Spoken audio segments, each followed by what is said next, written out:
the teacher of Sangha clan of Kavalavastu, India. Thank you. We are pay homage.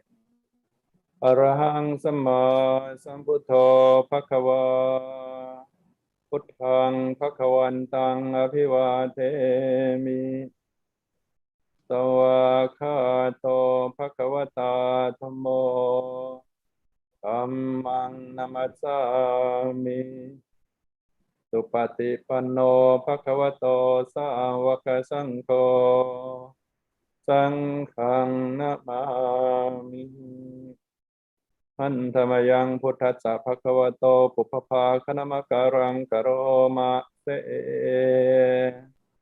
Namo Tassā Bhagavato Arahato Samma Sambuddhassā Namo Tassā Bhagavato Arahato Samma Sambuddhassā Namo Tassā Bhagavato Arahato Samma Sambuddhassā.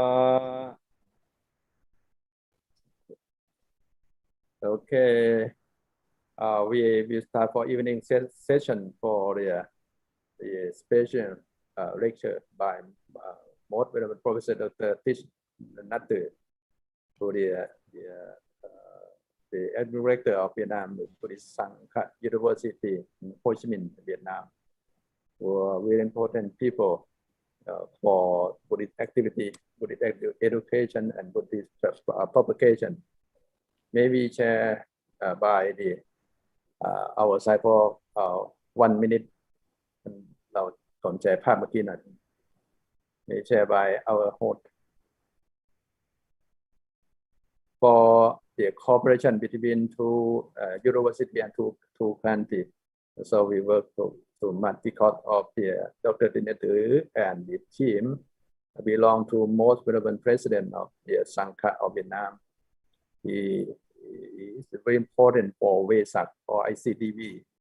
That one I want to say few words with the picture. ท่านเปิดแชร์ด้วย Okay.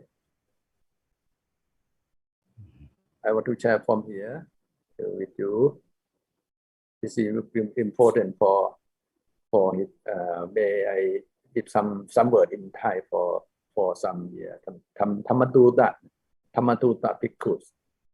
Thamatuta Bhikkhuไทย Thamatuta Bhikkhhu ท่านอันนี้เป็นงานวิสาขบูชาโลกครั้งที่ผ่านมาเป็นครั้งที่3ของเวียดนามนะครับซึ่งจัดอยู่ที่เมืองใกล้ๆกับเมืองฮานอยนะครับท่านทิศนันเตอร์ได้เป็นกำลังที่สำคัญในการจัดงานทั้ง3ครั้งนะเนี่ยตัวท่านอยู่ตรงนี้ท่านตัวภาพยังไม่ขึ้นครับไม่ขึ้นเหรอไม่ขึ้นเอาแชร์แล้วเอาแชร์นะครับแชร์ไหมครับแชร์แล้วมาไหมมาครับโอเคเป็นงานวิสาขบูชาของICDV ที่เวียดนามนะครับที่เมืองฮานานเมืองฮานามเป็นเมืองท่องเที่ยวเมืองหนึ่งครับมีสถานที่ที่สำคัญมากซึ่งท่านตินตือคือท่านนี้นะครับเห็นเคอร์เซอร์เห็นลูกศรผมไหมเห็นครับเนี่ยท่านเป็นปริญญาเอกจากประเทศอินเดียท่านทางพุทธศาสนานะท่านคุ้นเคยกับฝ่ายบริหารเราหลายท่านที่ไปเรียนที่อินเดียนะรวมถึงโดยเฉพาะท่านเจ้าคุณประเทศเวทีคุ้นเคยกันมากพวกผมเรียกว่าพันเตี้ยในภาษาพุทธเล่นกันนะครับส่วนอาจารย์ใหญ่ของท่านคือท่านผมสีเหลืองนี่นะครับท่านนี้เป็นอาจารย์ใหญ่ท่านทุกวันนี้เป็นทำหน้าที่เป็นปฏิบัติหน้าที่พระสังฆราชเหมือนบ้านเราเป็นประธานคณะผู้ปฏิบัติหน้าที่สังฆราชนะครับอย่างนั้นแล้วก็ท่านเจ้าคุณพรหมบัณฑิตนะครับอันนี้งานวิสาขบูชาที่ฮานานแล้วก็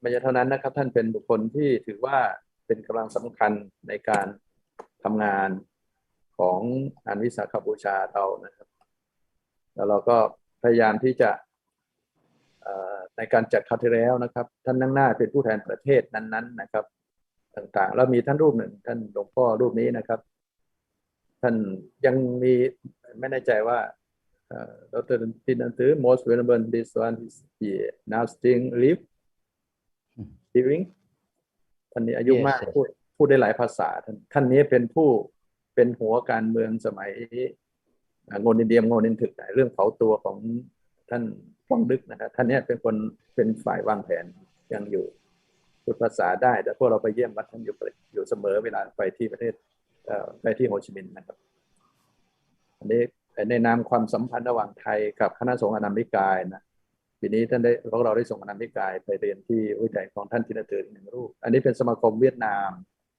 ไทยนะครับแล้วก็พ่อรัชกาลประธาน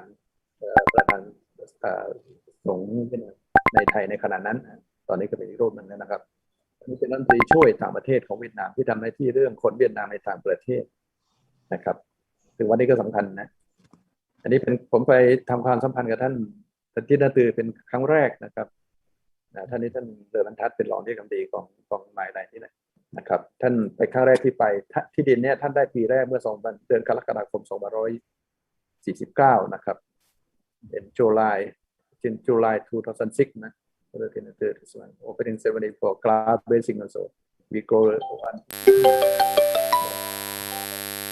ตอนนี้เป็นหมายรายใหญ่ท่านที่นักศึกษาอยู่ที่2,500 กว่ารูป2,500 กว่ารูปแล้วก็เราเข้าไปความสัมพันธ์ที่ MOU นี่เป็นศูนย์กรรมฐานของท่านถือท่านให้เข้ามาสิง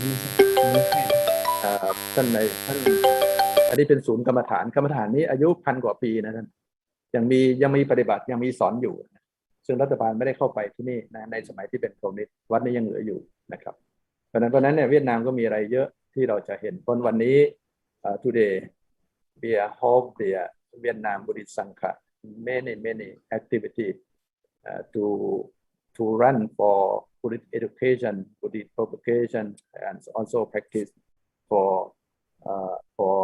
the offer your tradition to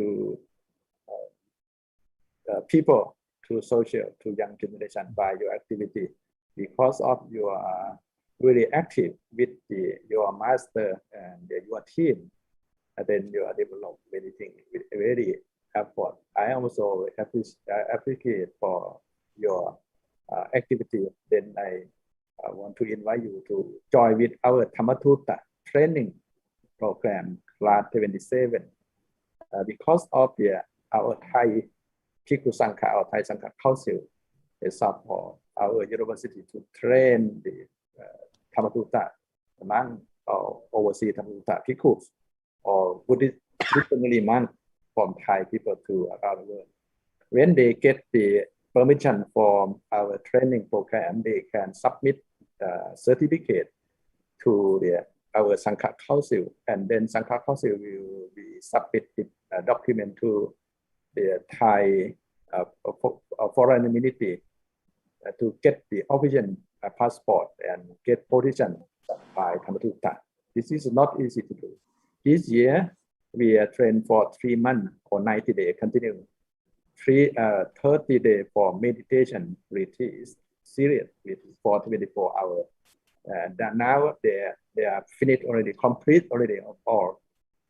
Then for this session for academic forum, many people also like tomorrow morning also Dr. Kamai will join. So tomorrow afternoon, tomorrow evening, professor from the University of Leeds. Also your friend, many friends also join with us already. Most venerable Rector, Deputy Rector, and the Papa Mandit will join on the June 15 afternoon. You can join in that time for say and with Papa Mandit. You can add directly. I add already yesterday. On behalf of you, we complete for that. So then the amount of them will be finished or complete for this program on June 20. At the end of program, but for academic issue will be finished on 16 only, and then will be examination to to complete this. Then I want to invite our training program, like a representative from Dhammatutta Bhikkhu. Dhammatutta, we use that is because I not want to use missionary monk. I just want to use the overseas Dhammatutta. Dhammatutta is Pali word, like a Chinese, maybe they call Hongfa person. That is for understand about the Thai tradition to compete in the international. Before I use Reddit, I add many Mahayana tradition also. They compete for it. Then I use Dhammatutta words by Pali word. Because the Pali word, Dhammatutta is Pali words. We can find in the Theravada Tipitaka also. They have this like that. Then I want to invite representative of all to invite you to give this speech, please. ท่านผู้แทนนิมนต์ครับ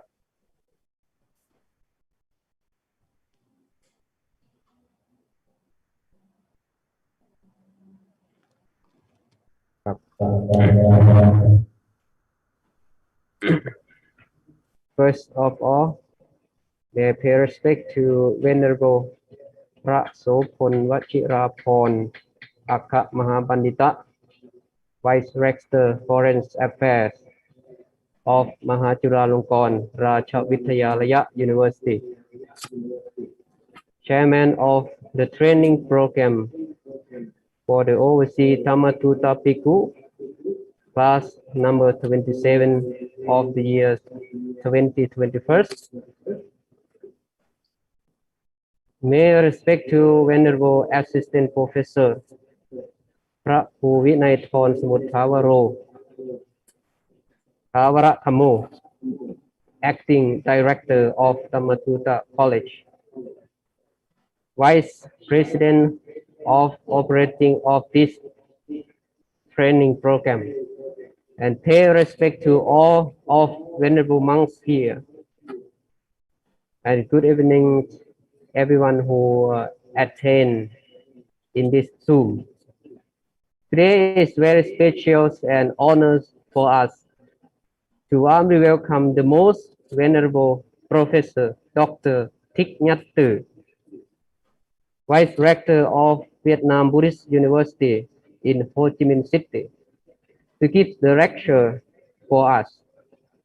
With his experience of propagation in Buddhist teachings for lay people and monastic Sangha in around Vietnam. He is very well-known Vietnamese monk who cultivate his life for the Buddhism propagation in Vietnam to lay people and young Vietnamese, and he has been teaching and working hard for spreading Buddha Dhamma to many levels people in Vietnam also. Although he is very busy with his work, but with his compassionate heart and kindness to everyone who would like to listen to his talk, that is why he has accepted our invitation to give his knowledge and experience for us. And now he is here with us. So on behalf of the training program for overseas Dhammatutta Bhikkhu class number 27 of the year 2021, may I pay respect to the most venerable Professor Dr. Thich Nhat, and please give us your lecture in the topic Vietnam Buddhist education and propagation to the world. With great respect, thank you. Very good evening, respected most venerable Sawai, Vice Rector, External Affairs of MCU, dear Thai Dhammadhatu Bhikkhus, class 27, 2021. Before starting my discussion on the topic Vietnamese Buddhist education and propagation of Dhamma to the world, I would like to thank Most Venerable Sangha for inviting me to join this meaningful overseas Dhammadhatu Bhikkhus training programs. In Vietnam, we don't have such programs so far. Most Venerable Sangha and myself know each other since 2005. And due to his recommendation, I has been appointed as the Deputy Secretary of UNDV in Bangkok since 2006 and 2007. And due to that, I would have a good chance to convince Most Venerable Professor Brahma Buddhist to have Vietnam Buddhist Sangha to host UNDV for the first time in 2008 in Vietnam.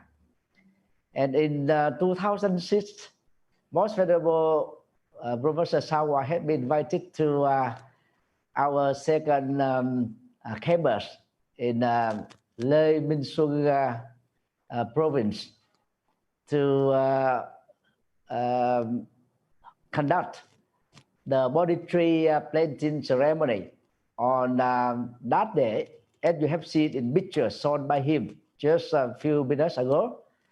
The former Prime Minister of Vietnam, Võ Văn Kiệt, also participated in that Bodhi tree planting ceremony. So that means we have a very long time been Dhamma friends together. And due to that relationship, we could have MCU, exchange program, as the MOU for the last 13 years so far. So by this introduction, I would like to thank Most Venerable Professor Sangha, Chairman of the training program for the overseas Dhammadhatu Bhikkhu class 27. For my topic, I would like to discuss with you for 3 issues. Number 1, the need for reform of Vietnamese Buddhist education system. Issue number 2, requirements for Dhamma master. And issue number 3, Dhamma master is a spiritual doctor of the late devotee. For the last 2 decades, I keep myself traveled nearly 30 countries to give the Dhamma talks to Vietnamese communities. And I also lucky to be invited by different Sanghas of Vietnamese community overseas. So at present, inside Vietnam, we have 2 Sangha. The official Sangha is National Vietnam Buddhist Sangha. That is umbrella Sangha, consisting of 11 Buddhist schools in Vietnam. Apart from this official Sangha, we do also have the Unified Buddhist Church of Vietnam. That church was formed in 1964, unified in 13 Buddhist schools in Vietnam at that time. Inside the country, since 1975, when the North and South Vietnam united, the Unified Church of Vietnam is not approved by the government of Vietnam. So a lot of senior leader of that Sangha has become the port people. Now they settle down in many countries around the world, like America, Canada, Australia, and Europe. They do a lot of good things for helping the Vietnamese communities over there. At present, they have in total about 1,000 Vietnamese temples and roughly 600 monks and nuns overseas for propagation of Dhamma to Vietnamese communities. Inside the country, our Sangha is National Vietnam Buddhist Sangha. It was formed in 1981. We have two councils. The first council is Supreme Patriarch Council, just only for the spiritual guidance and advices. The second council is Executive Council, covers all the activities of the Sangha in 63 provinces. We do have two headquarters. The first headquarters is in Quán Sứ Temple, located in Hanoi City. And the second headquarters is Thiền Viện Quảng Đức, located in Ho Chi Minh City. Both headquarters has been visited by many leaders of Buddhism around the world, including Most Venerable Professor Brahma Bodhit and Most Venerable Professor Sẩm Chin, the current rector of MCU, as well as Most Venerable Sa Huai, Deputy Rector of MCU. Inside the country, we have at present 4 Buddhist universities, one in Hanoi, second in Hue City, the ancient capital of Vietnam. The third is in Ho Chi Minh City, where I am at present serve as standing Vice Rector of Vietnam Buddhist University. And the fourth university is Khmer Buddhist University, basically for the Cambodian community in South Vietnam. Apart from these 4 Buddhist universities, in Vietnam we do have 9 autonomous colleges for Buddhist studies. And we do also have 35 Buddhist schools for in the intermediate level. So inside Vietnam at present we have in total 57,000 monks and nuns. Out of that number, we do have roughly 37 monks and about 20,000 nuns.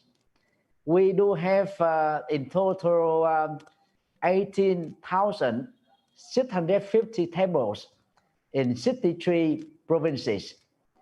So from 1975 to 1990, thousands of Vietnamese monks has left the country and settled down in America, Australia, Canada, and Europe for their development as well as serving the Vietnamese communities over there. But till now, we don't have any training program for overseas Dhamma monks like Thailand has done so far.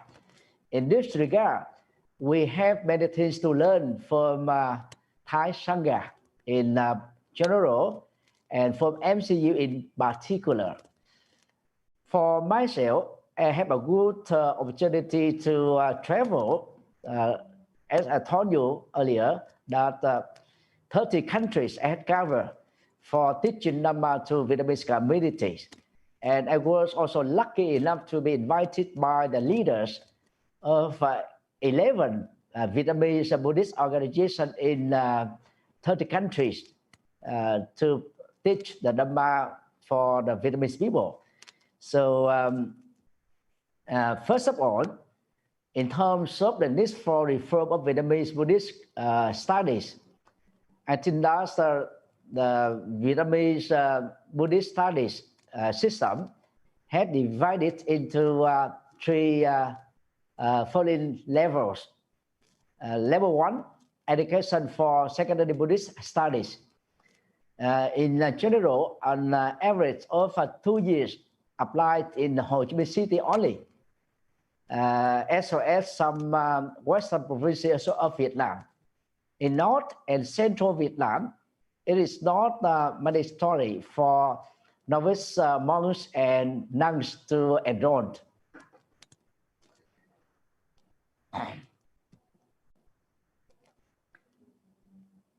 Level 2, education for intermediate Buddhist studies. An average of 4 years. It is applied across the nation. 35 intermediate Buddhist study schools has been established since 1984 till now. This is considered as a prerequisite to join the exchange examination for college and university of Buddhist studies at 4 Buddhist universities in Hanoi, Huế, Ho Chi Minh City, and Cần Thơ province. Level 3, education for college, bachelor, postgraduate of Buddhist studies. Since 1984, enrollment at Buddhist schools is based on the total duration of the course. Secondary school every 2 years, intermediate every 4 years, college every 2-3 years, bachelor degrees every 3 years or 4 years. Depends on the university Vietnamese people to choose. Particularly at Vietnam Buddhist University, Ho Chi Minh City, from batch number 6, that means since 2006 till now, enrollment is once a year. The master's programs in Buddhist study is being enrolled once a year at Vietnam Buddhist University since 2012. And since 2019, Vietnam Buddhist University in Ho Chi Minh City, as well as Hanoi, started conducting the first doctorate programs for Buddhist studies for the first time. That means compared to Thailand, Buddhist studies programs is somewhat behind Buddhist countries in the world due to the some difficulties in Vietnam. The master's program in Buddhist studies is being enrolled once a year. You see, the College of Buddhist Studies in Vietnam, I told you that there are 9 autonomous colleges, 2 years for applicants who graduated intermediate Buddhist school. As to a Bachelor of Buddhist Studies, it is applied for 3 years to 4 years for monks and nuns who have the high school certificate, intermediate Buddhist studies certificate, and who has college certificate of Buddhist studies. The Master of Buddhist Studies cover 2 years for those who graduated from University of Buddhist Studies.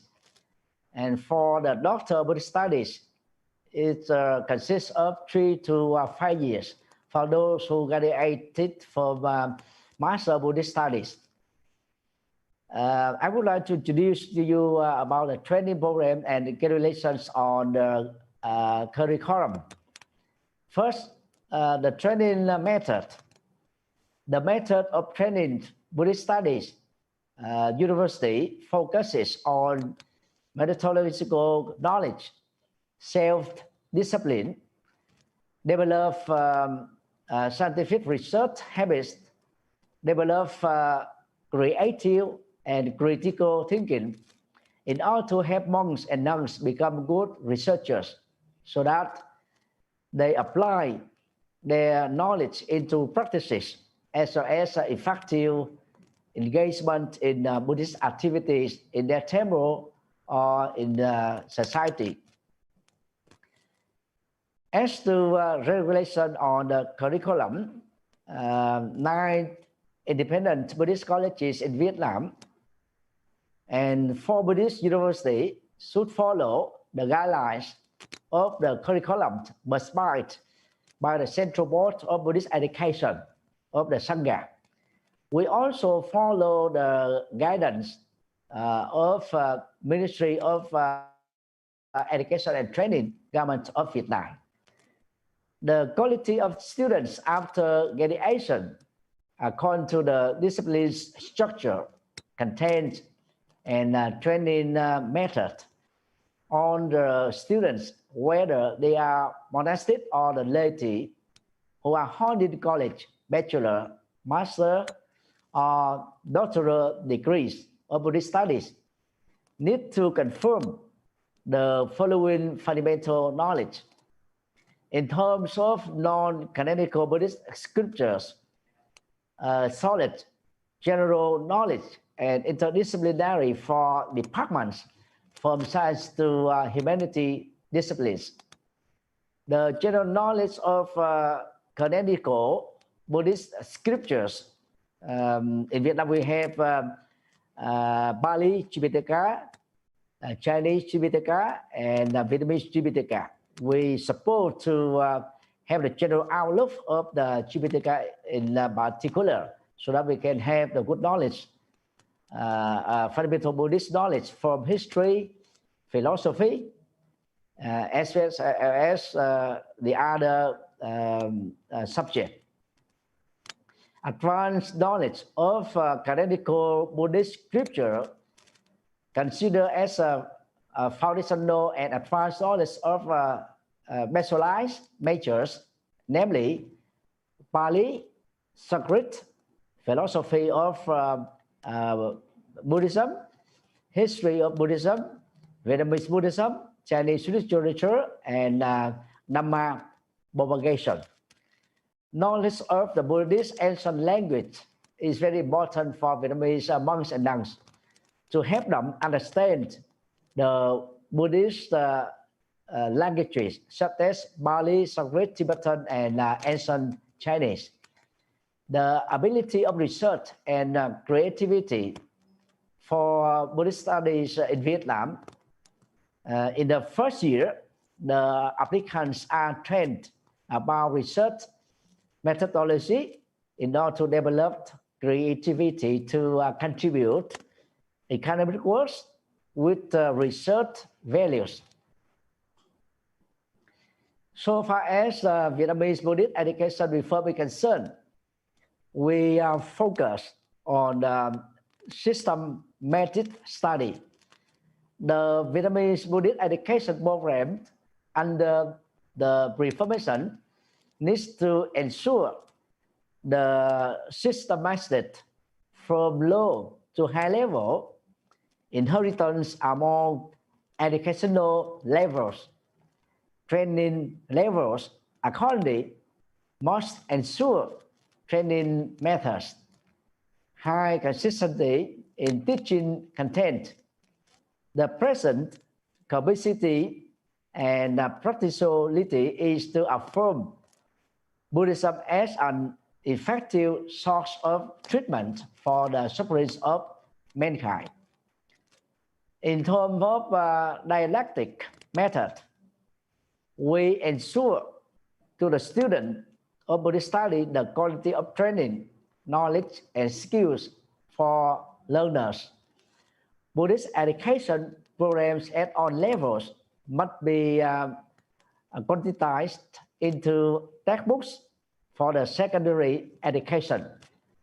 Buddhist studies and intermediate Buddhist studies are curricular and teaching materials in Buddhist higher education.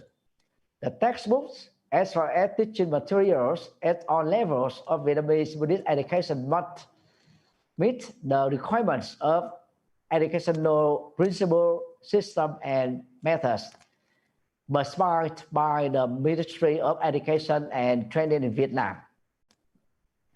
In terms of methodology, Buddhist education must be suitable with the characteristics of each subject, self-study method, ability to work in groups, develop skills in applying knowledge of Buddhism into practice. This is the way to have monastic members to be diligent and successful in their studies in the present and carrying out Buddhist activities in the future. In terms of continuity of training period, currently the Buddhist education program is organized as such, a course every 2 years for beginner Buddhist studies, every 4 years for intermediate Buddhist studies, every 3 years for college of Buddhist studies, every 4 years for bachelor of Buddhist studies, and once a year for master Buddhist studies, and once a year for doctorate in Buddhist studies. In terms of connectivity, I can say that there should be a connection in training between programs and levels of study at Buddhist schools and Vietnamese Buddhist University. In that regard, monks, nuns, and laity, after graduation from college, are not required to study the first and second year of university. Instead, they can apply for the third year onwards. However, foundational disciplines are to be registered for the transferred applicants. So far as the modernity is concerned, disciplines as Buddhist colleges and universities in Vietnam need to be constantly updated to provide the latest research works and discoveries in Buddhist studies around the world to monks and nuns. That is the general outlook of Vietnamese education system. Compared to Thai system, we also can say we behind the Thai training program for Buddhist studies. As I remember, the doctorate program in Buddhist studies started in Thailand in 1987. We started in 2019. That means we are after Thailand for nearly 22 years. So that is the difficulties in Vietnam. We try our best in order to meet the needs of the Buddhist studies in Vietnam. And now I would like to discuss with you the requirements for the Dhamma Master. As you are the trainer for becoming overseas Dhamma Bhikkhus for the Thai communities overseas. So that is very important to understand those issues which I discuss with you at present. First, the mastering of the Dhamma. Every Dhammadhatu or Dhamma master must have a profound knowledge and a solid understanding of canonical scriptures, as if the Dhamma master is a walking dictionary of Buddhism, consisting of philosophical aspects and practical applications. Relatively, when being at a Dhamma seat, the Dhamma master should be able to provide thorough answers to dispel all the doubts of the audience. In Vietnam, at my case, as an example, after the Dhamma talk, I give the free time for them to ask the questions. According to the traditional practice of Chinese in Buddhism, meditation is practiced twice a day. Once in the early morning and the other is in the evening. During the 2 sessions of meditation, the Yin master allowed the meditator to ask questions freely about what they experienced during the practice. Once the questions are clear, meditator will practice more effectively. In the same way, that the majority of Buddhist Dhamma masters and lecturers, you see, should give the layman an opportunity for question and answer session at the end of every Dhamma talk. The reason for that is because of the limitation of time for the Dhamma talk in almost every country set up by the abbot.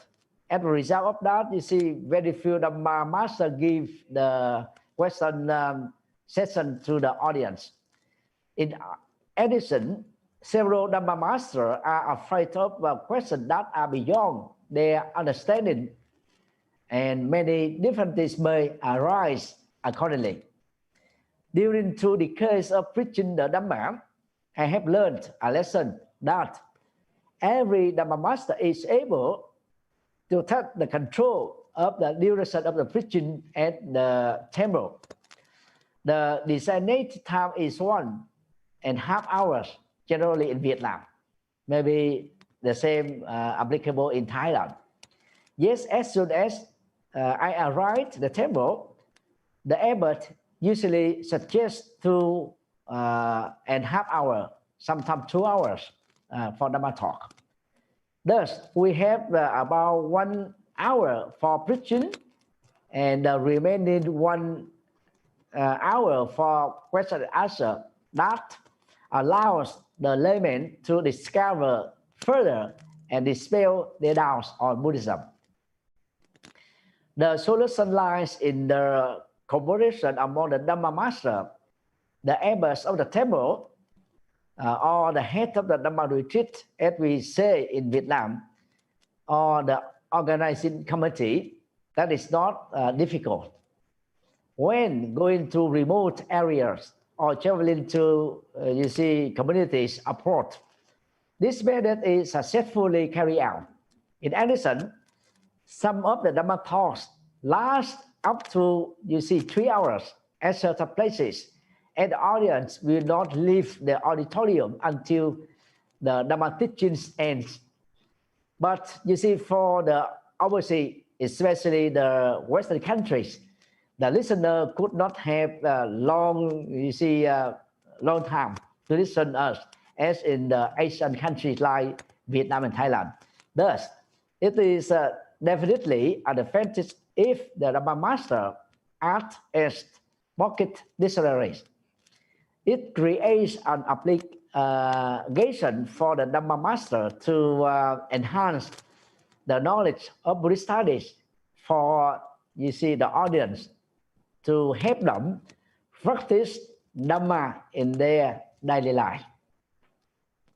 Number 2, comprehension of philosophy and religions is very important. A well-experienced Dhamma master must comprehend the historical origin, evolution, doctrines of various philosophical doctrines as well as religions. Religion is divided into 2 main categories. A theistic religion takes up a global minority, namely Jainism and Indian materialism. Theistic religion is divided into 2 groups. The monotheistic group affirms the Creator God with the 3 features: omnipotence, compassionate, and omniscient capacity. Not only does the polytheistic religion admit the role of creation of God, but it also accepts many other gods who manage different aspects of life. Both monotheistic and polytheistic religions are committed to believing in the Creator God and Holy Spirit, so they more or less accept fatalism and theology. Therefore, their teachings are dogmatic, which does not associate with the intellectual, not permitting learners to broaden their wisdom like the way Buddha taught the Dhamma to the Sangha as well as to the communities. Regarding systems of philosophy, Eastern philosophy includes Indian philosophy and Chinese philosophy. So far as the Western philosophy, we have ancient Greek philosophy, American philosophy, and European philosophy. Several groups are formed despite different schools coexist, namely epistemology, ethics, political science, social philosophies, logic, analytic philosophy, and philosophy of religion. In the modern time, apart from these schools of philosophy, we have a lot of schools of philosophy arising. The opposed groups are essential builders of Eastern and Western philosophy from the ancient to present times. In that regard, Buddhist studies had a sufficient theories available in different sutras, but there is a lack of people who interact and systemize as well as edit into standard books covering all fields for Buddhist studies. So I think in terms of philosophy, Buddhism has many advantages as well as advancements subjects that are superior to Eastern as well as Western philosophy. Having the comprehension of the religion and philosophy helps the Dhamma master to confident and fluent in explaining the Dhamma to the modern people. Even in some situations, using the language of religious and philosophical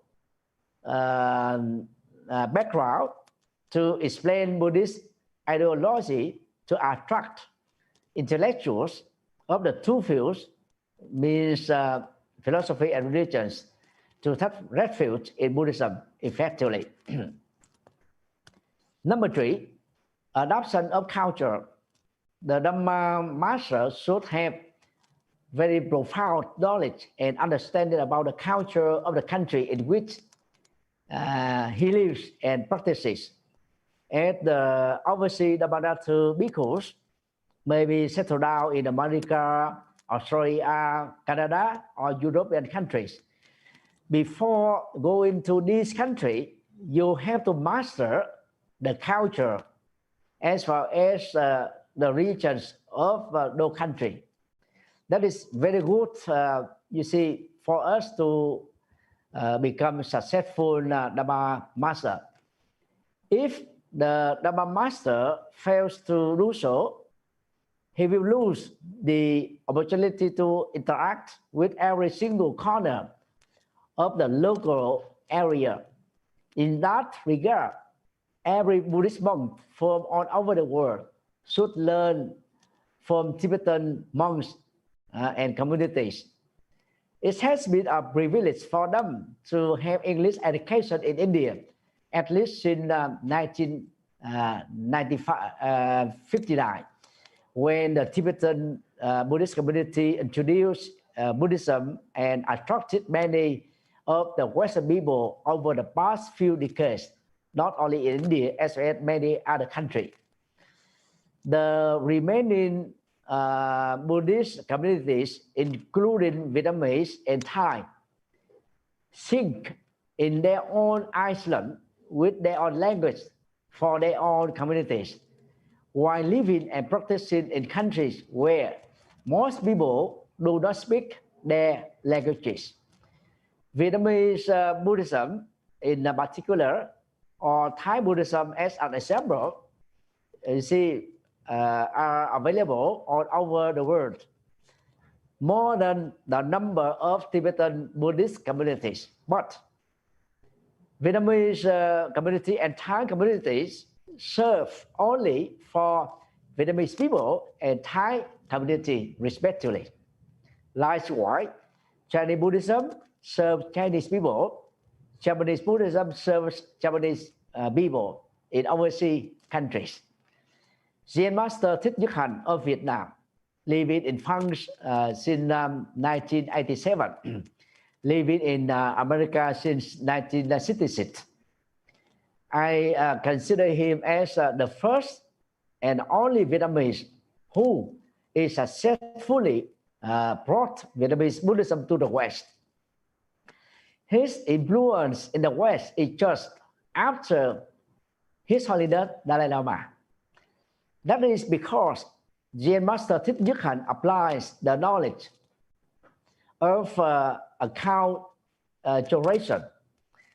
The Dhamma Master is required to have a solid understanding of the local culture, folk culture of that country, and the form of art, society, politics, philosophy, where he resides. You see, if you are in America, you don't know about American political background, religious background, cultural background, you are failed to attract American community to follow Buddhism.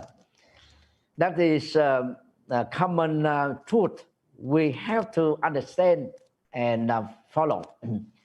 Even beyond the above requirements, the Dhamma Master must be knowledgeable of modern science and technology. Importantly, he should utilize this understanding as a tool to expound and propagate Buddhism. Considering his ability of acculturation, the Dhamma Master was able to deliver the Buddhist contents effectively. As the fields mentioned cover all the activities of life, it is unwise to think that Buddhist knowledge is sufficient for Dhamma Master to understand and expound the profound Dhamma of the Buddha. Yet, it is very difficult for them to succeed if they do not have any ideas of the related industries and related, background. Number 4, the knowledge of pedagogy. Dhamma Master needs to have a high level of pedagogy, skills and methods to deal with all kinds of Dhamma teaching situations with the right view in accordance with advanced science. Occasionally, when attending a ceremony at any temple, the abbot somehow found that you graduated from Buddhist Studies University or holding a certificate of Buddhist study, you will be invited to give a Dhamma talk out of the blue, at least for the beginners. If you reject like, I'm not prepared, I'm sorry, you are clearly admitting that your level of Buddhism and pedagogy is very poor. You must firmly accept that common truth. With having the pedagogical knowledge and the given topic at the time, you still able to handle. In case of lay Buddhists coming to ask for advices, it has with them limited separate that they are not able to ask in public. At that time, you cannot refuse that I would need to read against for this. So preparation needs to be in place.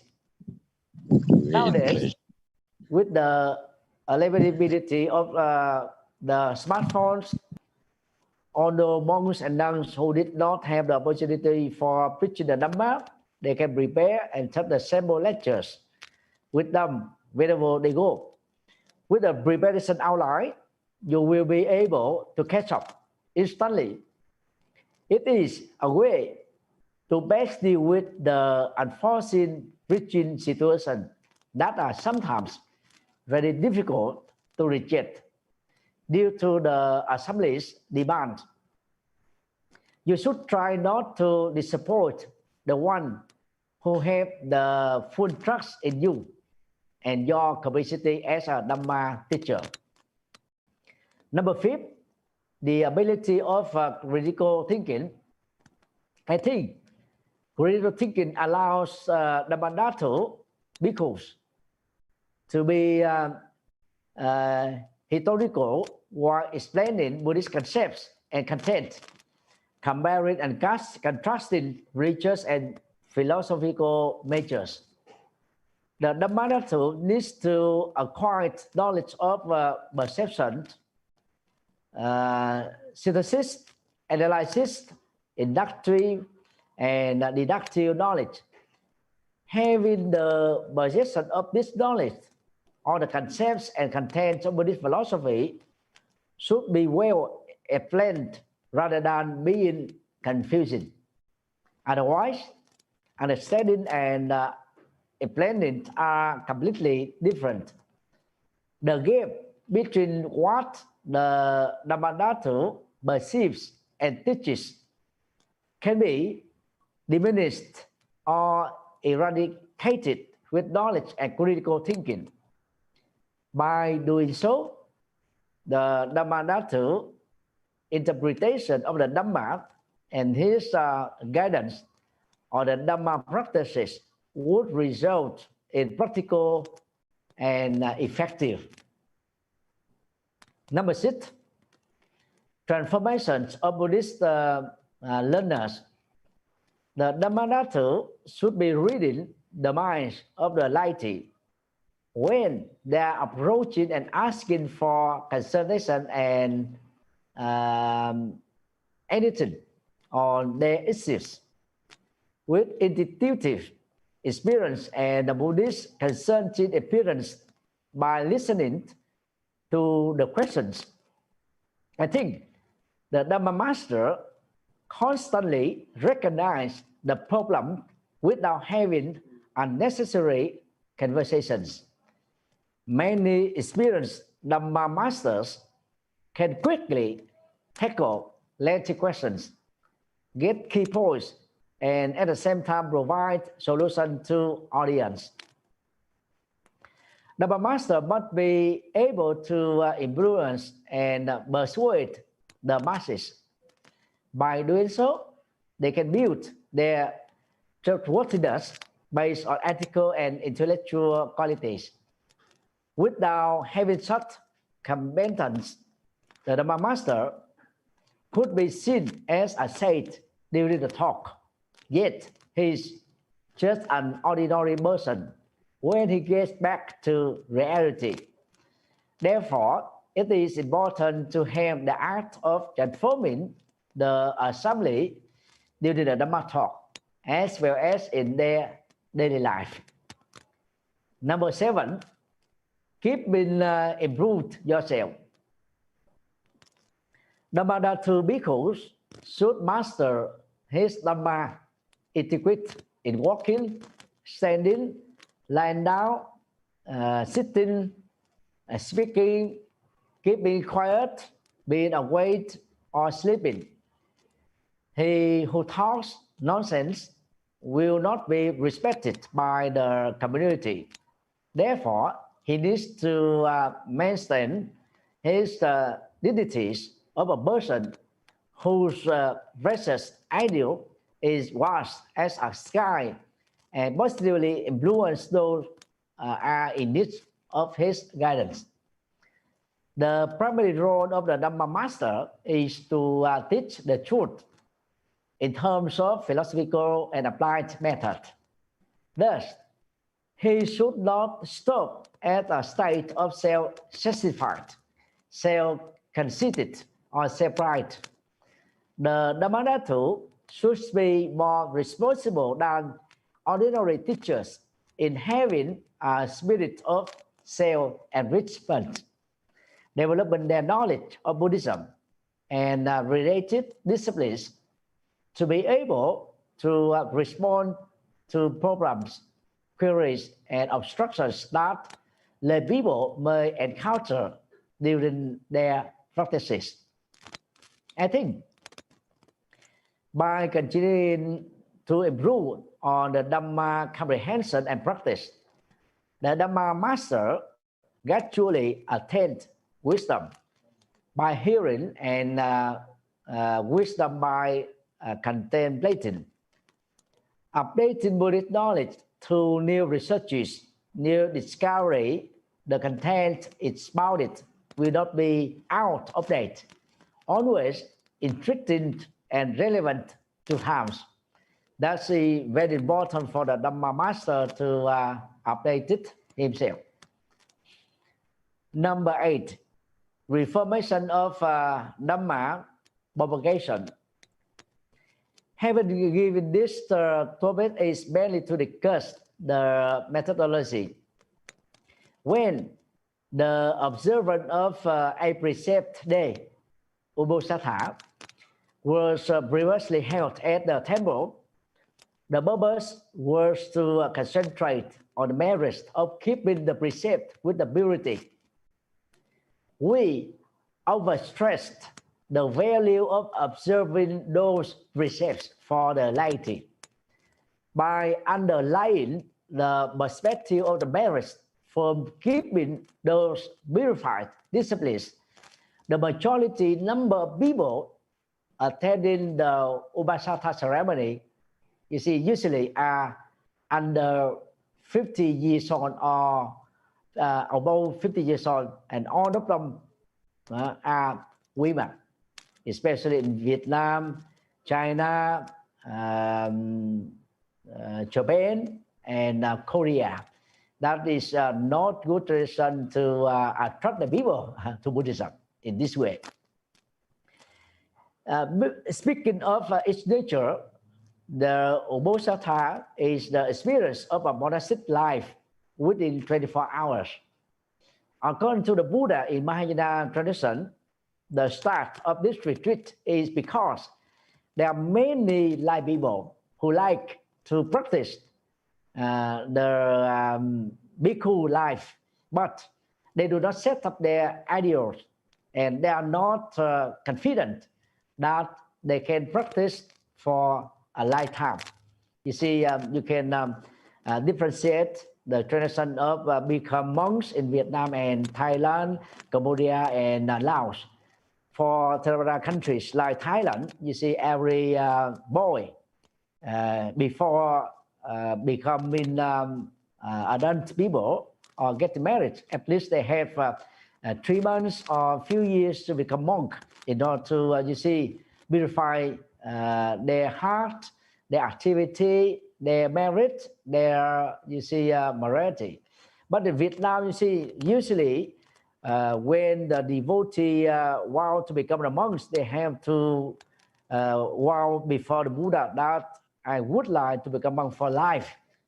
Whether they can do so or not, but at least they have to vow in such a way so that they have something to ask them to go ahead for the monastic life.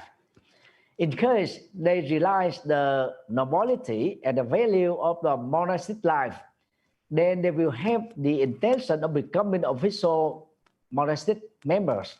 In my temple, you see, every year we have at least 2 times for the lay people to practice becoming a monk for 7 days only. We cannot do the same way like Thailand for 1,000, you see, boy or the adulthood people to do so. Normally we can attract 155 or 175% at a time. We try to follow Thai example in this regard. From that tradition, Southern Buddhism has ordained to be ethical and dutiful to parents such as Sri Lanka, Burma, Thailand, Laos, and Cambodia. At least in one's lifetime, men get ordained for a certain period of time. In Burma, both men and women practice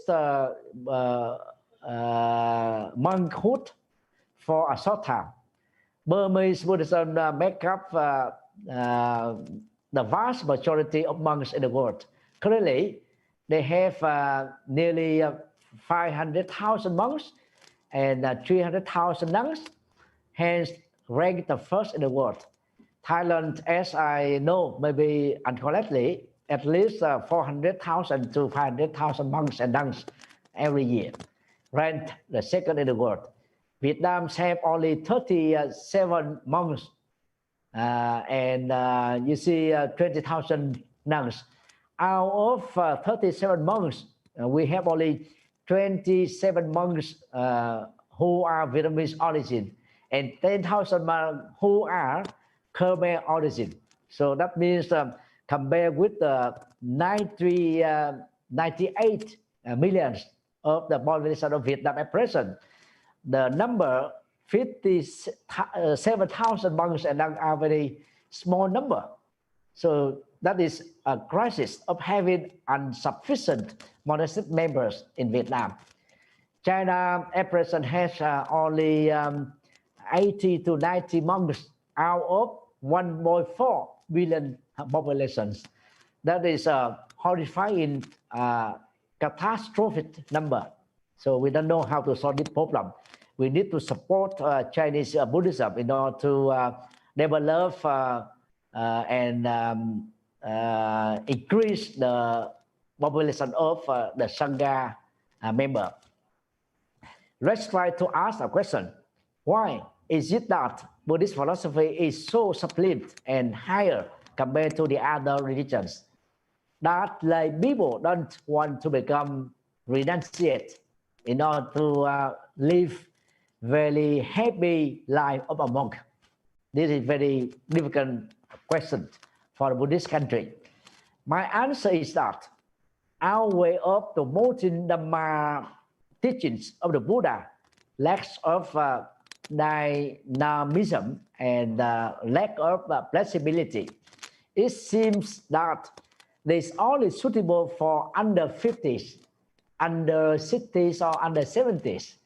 And most of the laity in Vietnam, China, Japan, and some other countries are superstitious, oriented people.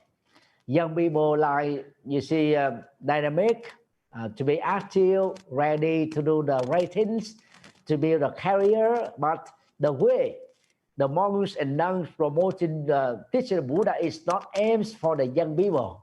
You see, so young people are not excited to go to the temple. So there's no, if they know people going to the temple, how can someone join the monastic life? This is an inevitable outcome.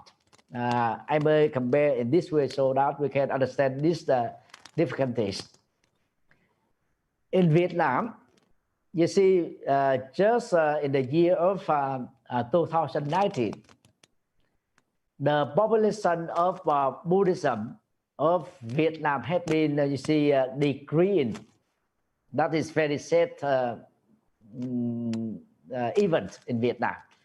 And if we take Korean as an example, Buddhism introduced into Korea in the 4th or the 5th century. At least now they have already 16.5 century. Buddhism has been available in Korea. But at present, only, you see, 18% of population of Korea are Buddhist. And 24% of Catholic from the population of Korea. And 33% of Protestant compared to, you see, Buddhism. We become the third country. Sorry, we become the third number compared to Catholic and Protestant in Korea. If we don't, you see, modify the way to teach, the way to practice, the way to attract the people, then the number of monks and nuns are declining, you see, year by year. And the same method may be applicable to the several countries like Thailand, Cambodia, as well as their countries. So we have to be very alert and quite aware of this problem. Ven.Dr.Thich, after many years of advocating not to accept all the disciples, he has to have this policy reformed at the village.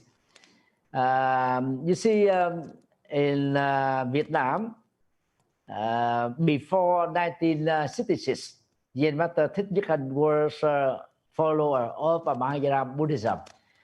After living in America, and especially when he formed village in France in 1987, he changed his mind, and he merged and combined two traditions together.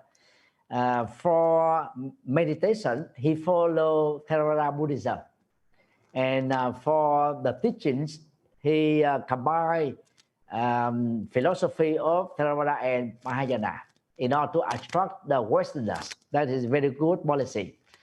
Since 1991, Ven.Dr.Thich has started accepting monastic disciples.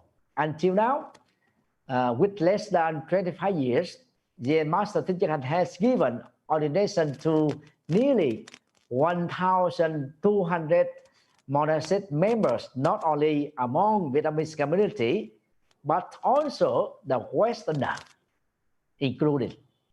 So many most venerable monks are facing difficulties in looking for disciples, especially the monks' disciples, as if it is one in a million.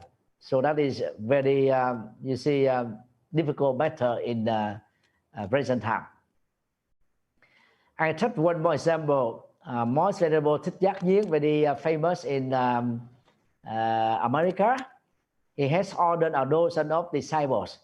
Under his guidance, there are many famous monks and nuns develop Buddhism in America. And in the same way, in Germany, most venerable Thích Như Điển,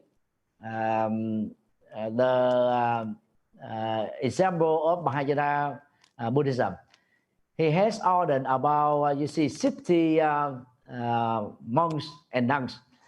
The remaining venerable monks hurried to find the monastic disciples, especially in America, Australia, Canada, and European countries. I think if we don't take care of this problem, within 55 years ahead, you see the Buddhist community of Buddhism of Vietnam in foreign countries will be collapsed because no successor, you see, in Vietnamese community.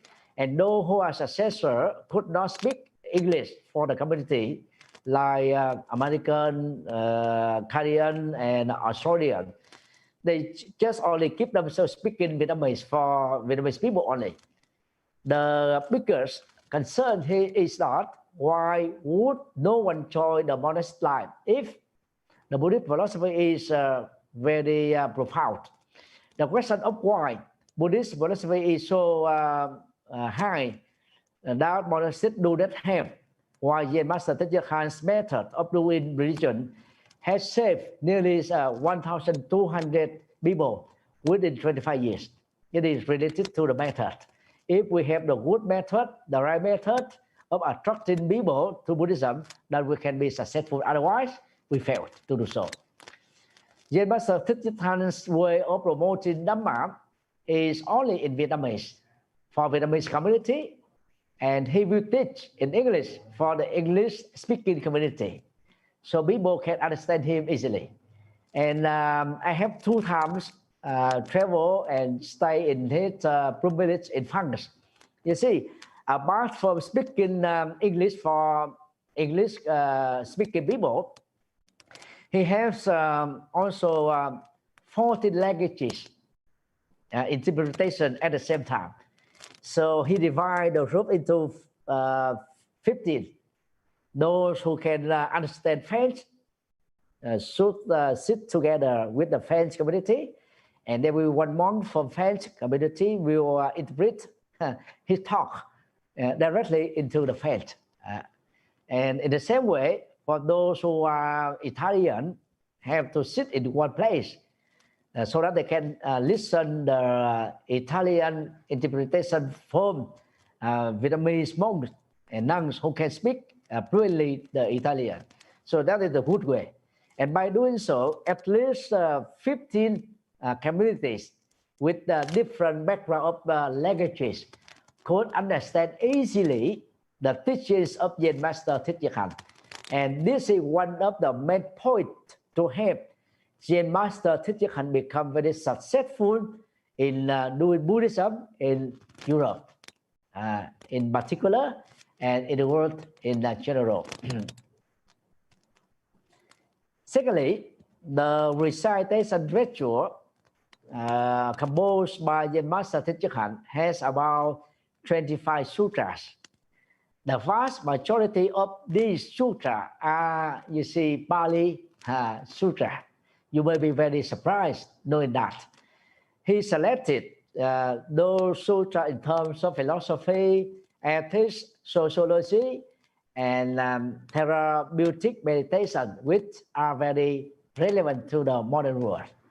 So with Western intellectuals' mind, he know how to understand the Westerners, how to help them remove their sufferings, how to understand their, you see, problems in order to help them follow Buddhism effectively.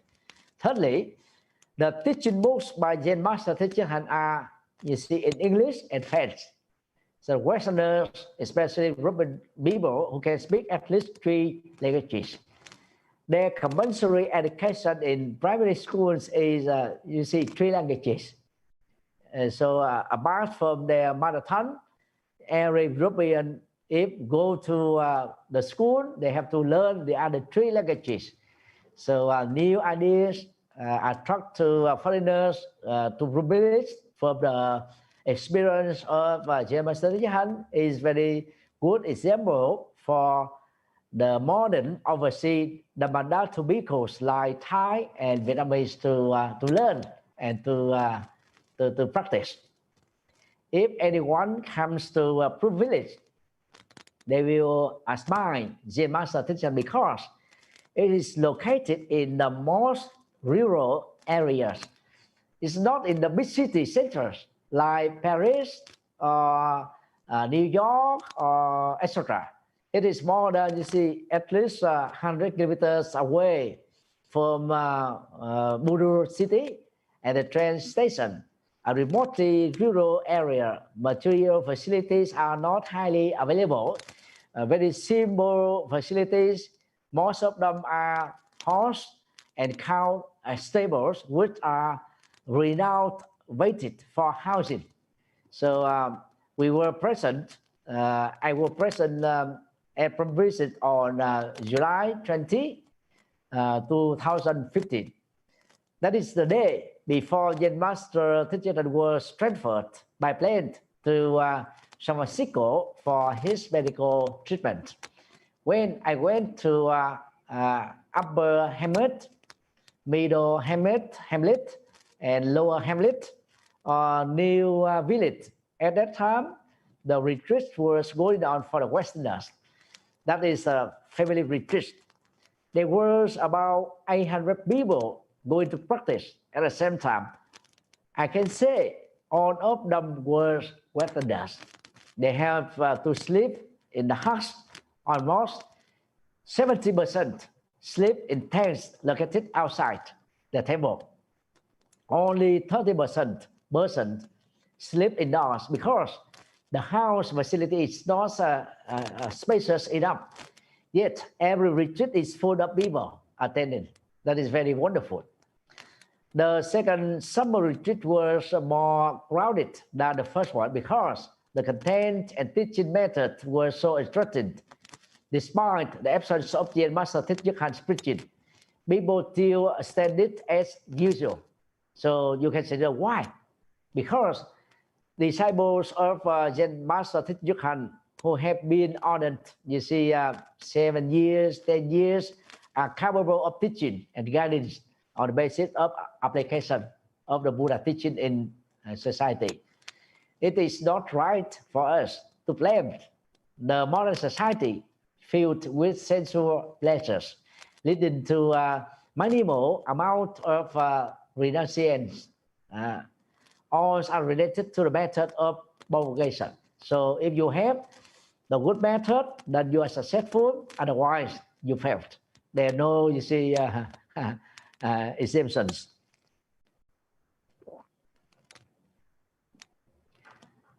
Now, the third issue, that is the last issue I would like to say with you is Dhamma Master.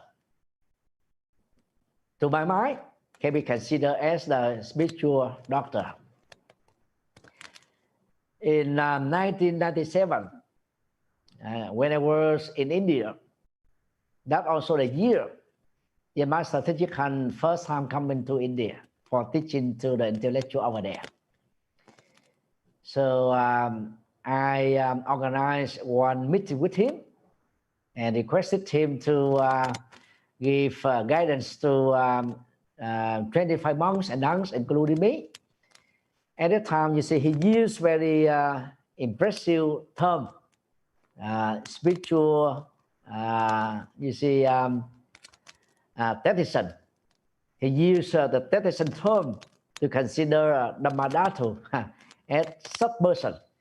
The Thethism knows very well the way how to help to run the machine. And our Dhammadhatu should have the same knowledge of Buddhism. So we should know how the Dhamma functions, how the Dhamma help the people, how the Dhamma to destroy the suffering, how Dhamma can create happiness for society. If we fail to do so, you see, we just the Dhammadhatu by names, or we are the Bhikkhu or Bhikkhuni by names. It's not by practice. So I think every monk and nun must be a Dhamma master. In this regard, I'm happy that the Chinese people use the term Dhamma master, as I used from the beginning of this talk, to refer to the renunciation.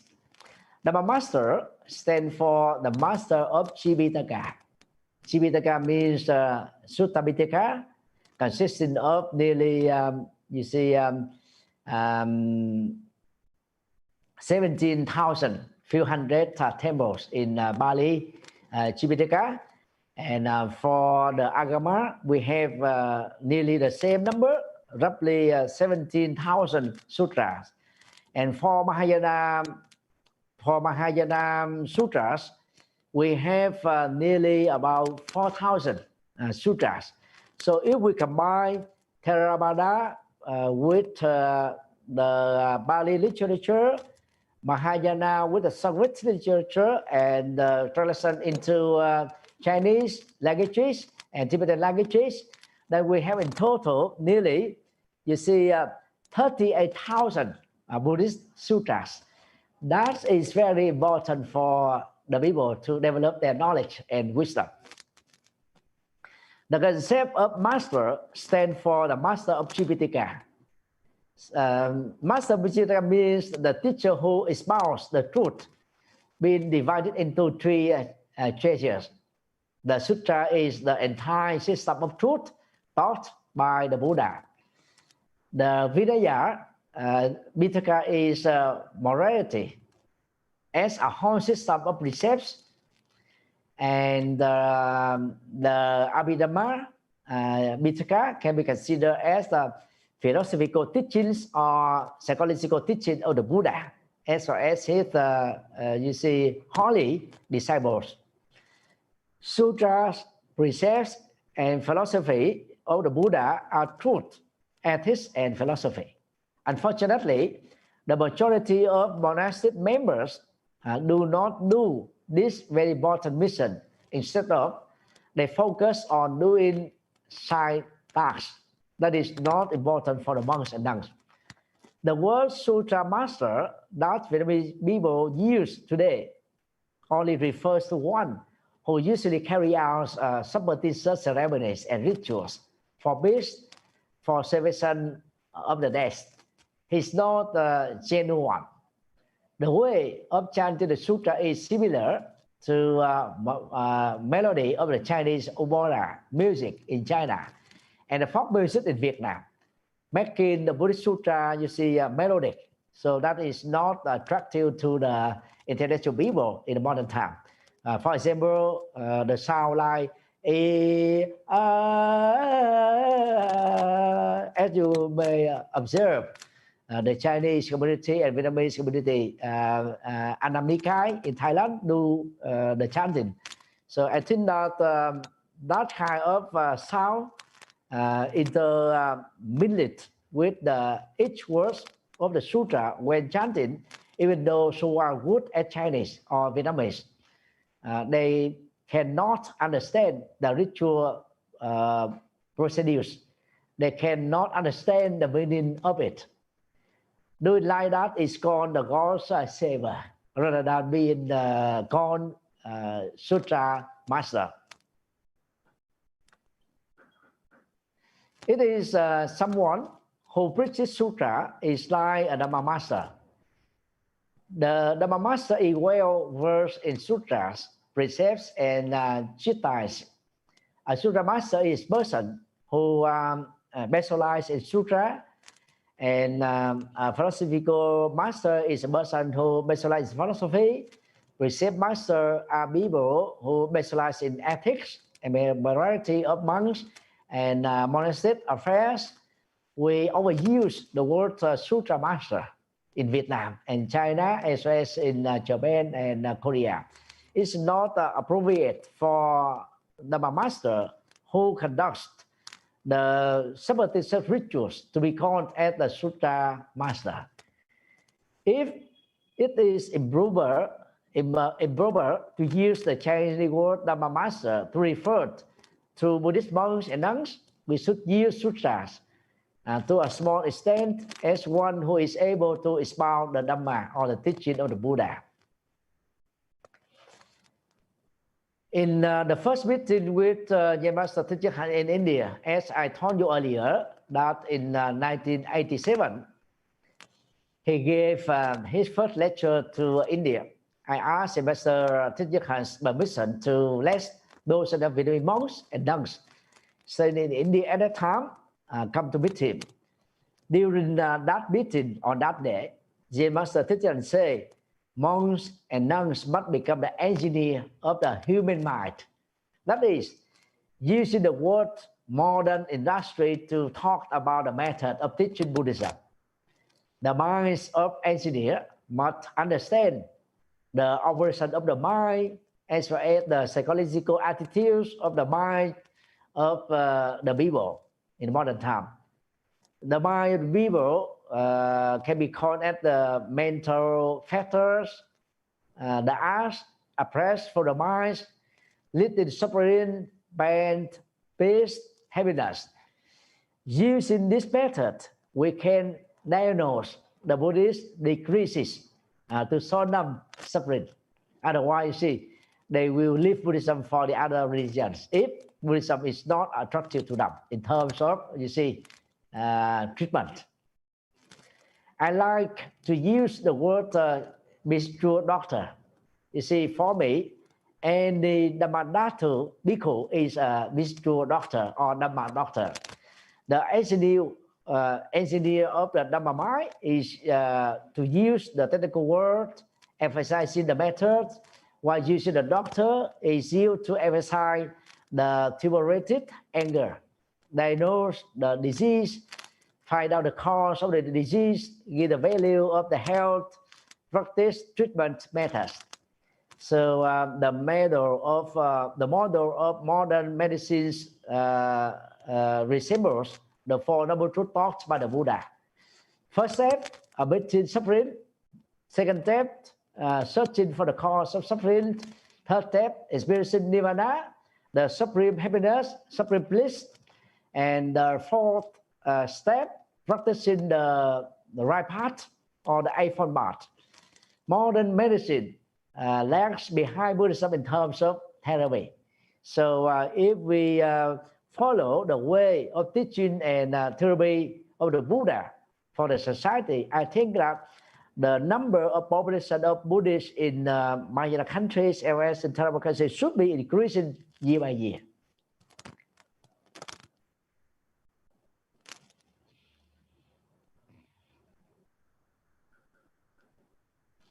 If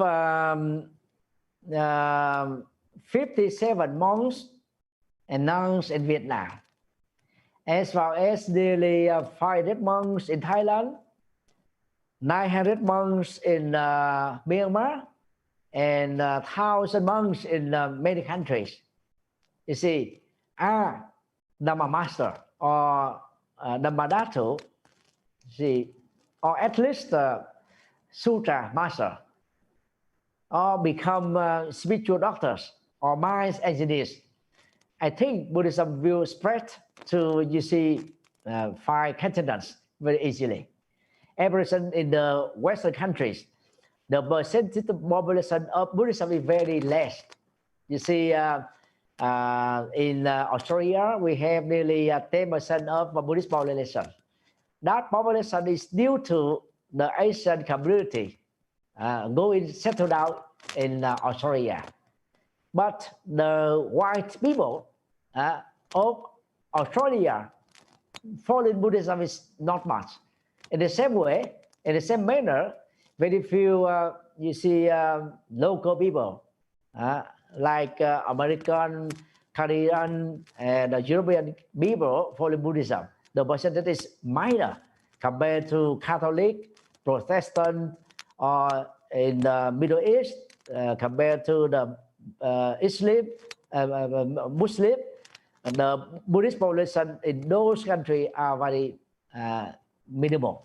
So that is very same from the side of Dhamma-Dhattu, because like us, we have to more dynamic, more active, more diligent to teach the teaching of Buddha in terms of, you see, local language, native language, rather than Thai language or Vietnamese language. So this should be keep in mind. In Vietnam, take an example, currently we have roughly about 18,650 temples nationwide. That number is too small in comparison to Japan. Japan have 125,000 million population. They have nearly 45,000 temples. And at present, Japan is in the midst of monastic crisis because about 16,000 temples do have abbot at present. Japan follows neo-monks school. That means monks can have marriage, can have wife, can have children and their family. Now, the sons of monks in Japan don't like being abbot anymore. You see, at least 1/3 of Japanese monks, you see, refuse to become monks. They prefer doing business. That means at least 16,000 temples in Japan out of 45,000 have no successor as a monk.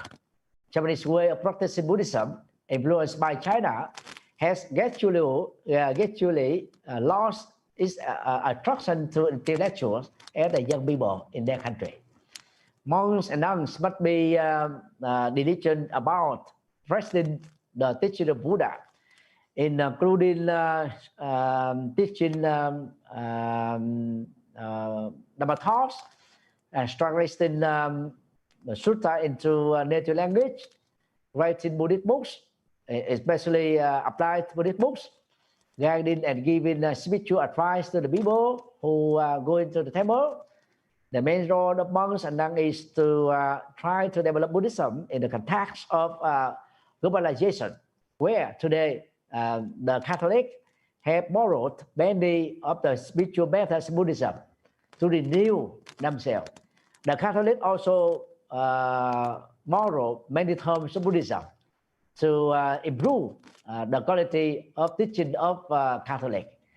And in terms of we see the church you can see architecture look like Buddhist temple.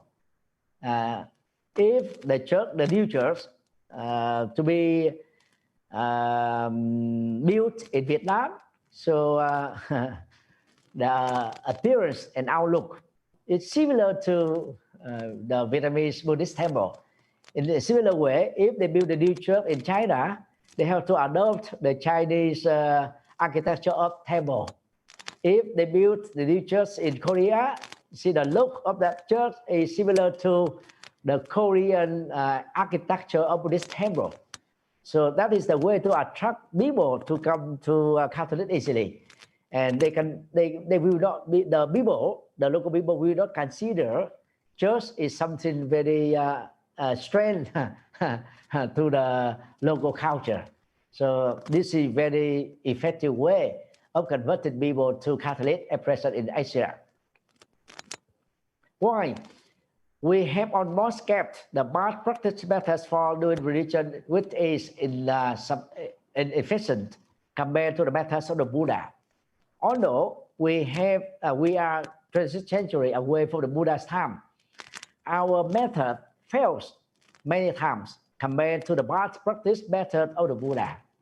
So I think it is necessary to state the determination in this way. Next generations, Dhamma 2 must be better than the previous generation Dhamma 2, at least equal, because the means are increasingly advanced compared to the ancient time. The present time, the Dhamma 2 have a lot of technology to teach the Dhamma. We have better conditions. There is no reason to be worse than previous generations, Dhamma 2. With that expectation, I firmly believe that Dhamma propaganda, pedagogy in particular, and Dhamma teaching pedagogy in general, we have the Dhamma to gain the solid knowledge about Buddha's teaching, experience, new teaching methods, so that Dhamma can match Buddhist population around the world, especially in overseas in general, being increased. Thanks to that, the function of breaking ignorance and enlightenment of Buddhism is perfectly accomplished. Most Venerable Sangha, as well as the overseas Dhamma 2 bhikkhus from Thai community.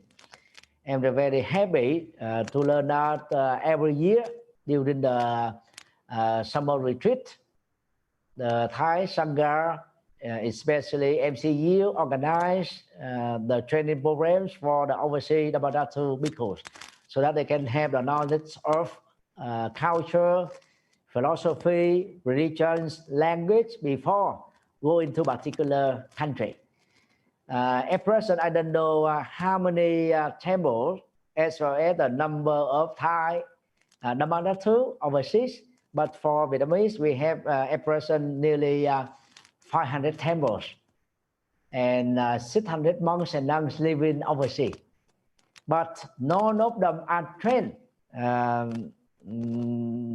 the missionary programs before departing to particular countries. So lacking of knowledge on the methodology for converting the Westerner into Buddhism, most Buddhist monks and nuns from Vietnam, while living in foreign countries, are failed to help the Westerners to become Buddhist. So I think the same way has happened to Thai community in America, Canada, Australia, and European country. So I think in this summer retreat, with the experience taught by different senior masters from different countries, especially from Thailand, I do hope that the overseas Dhamma 2 bhikkhus from Thailand will have a good systematic comprehension of Dhamma teaching, as well as the skills and method to help them become successful and effective converting the Westerner into Buddhism. So by this statement, I would like to give the time for 3 questions and answer session. So I request the moderator can ask the Dhamma two bhikkhus in this training program can put the questions so that we can share knowledge, share skills together. Thank you for your listening. I'm ready for sharing and responding your questions.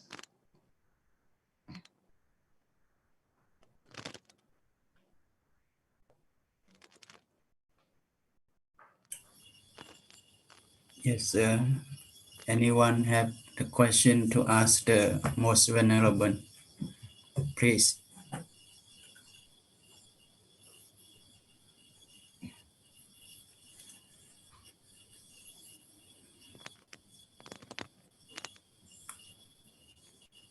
ท่านนุกได้มีข้อถามครับนิมนต์ครับ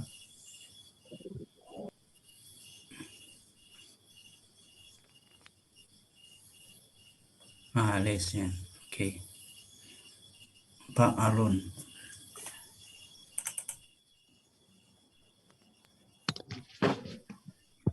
Hi, good evening, Venerable.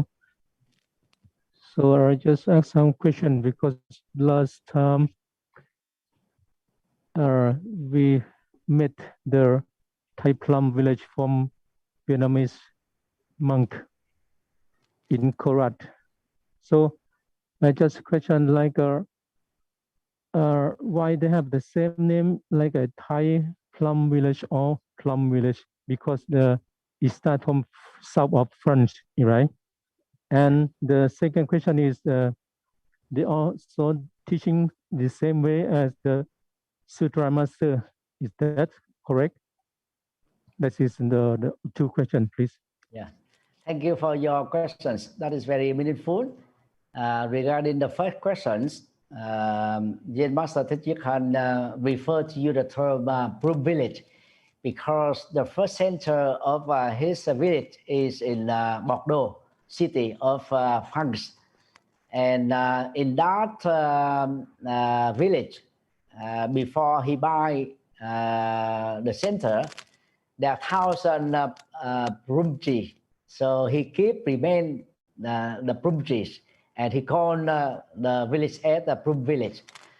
Before coming to America in 1966, and from America coming to France in 1987, Ven.Dr.Thich was in Vietnam, and he renounced the city of Saigon.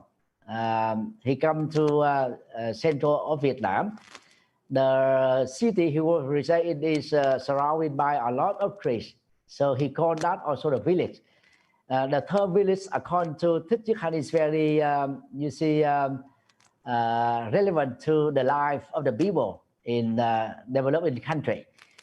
So he used the term Plum village in Thailand, in Hong Kong, in Germany, as well as in America, is to introduce the Westerner and Thai people, Hong Kongese, to understand that center is basically teaching the teaching of Thich.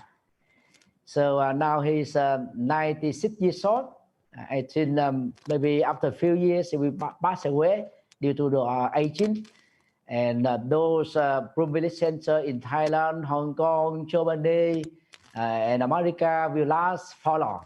So because they know him in Plum village in France. So the term Plum village is very similar, very well known around the world for the last, at least 3 decades already. So that is one of the reasons why he used the term Plum village in Thailand. As to the question number 2, I think before 1966 we call Thich as the early Thich.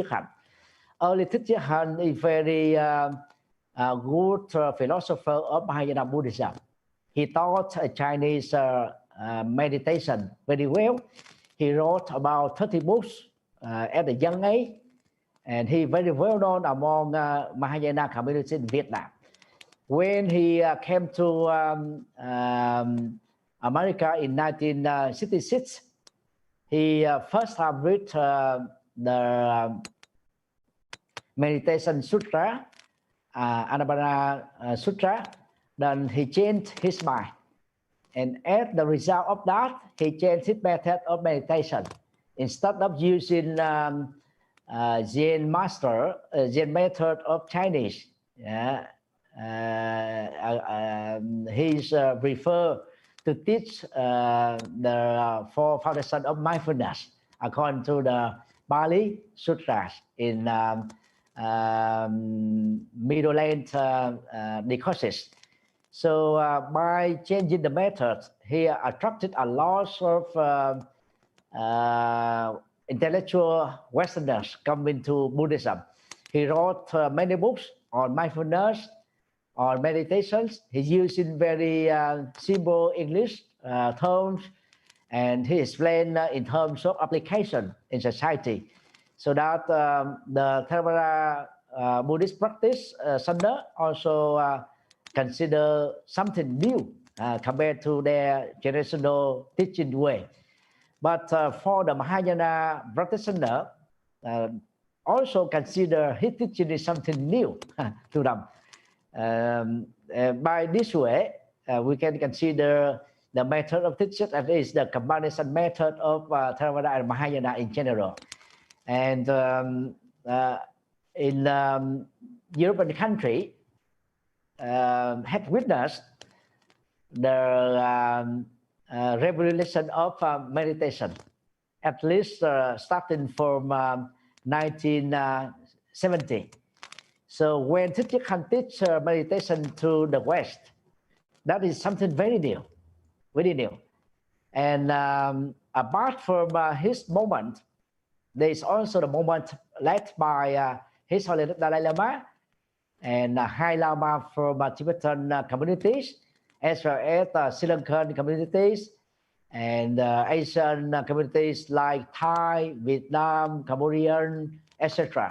So the Westerners come to know Buddhism day by day. So amongst those traditions, I think the way taught by Thich is very attractive. So that's why he modified himself to adopt the modern method and to adopt Theravadic teachings in order to help the Westerner understand and convert to Buddhism. So he has a lot of lessons for Vietnamese people. He came to Vietnam 3 times. The first time in 2005, second time in 2007, and third time in 2008. He gave the new light to Buddhism, to revive Buddhism in Vietnam. So as a result of that, within 16 years, and with the support of the 3 Vesak separation in Vietnam, supported by Thai Sangha, now Buddhism in Vietnam has been developed a lot. So we are very thankful for Thich new method of teachings in order to help the intellectual of Vietnam understand Buddhism well and follow Buddhism very effectively. Okay, thank you. Any new questions, please? Thank you. Please, new question. Okay, next, Venerable.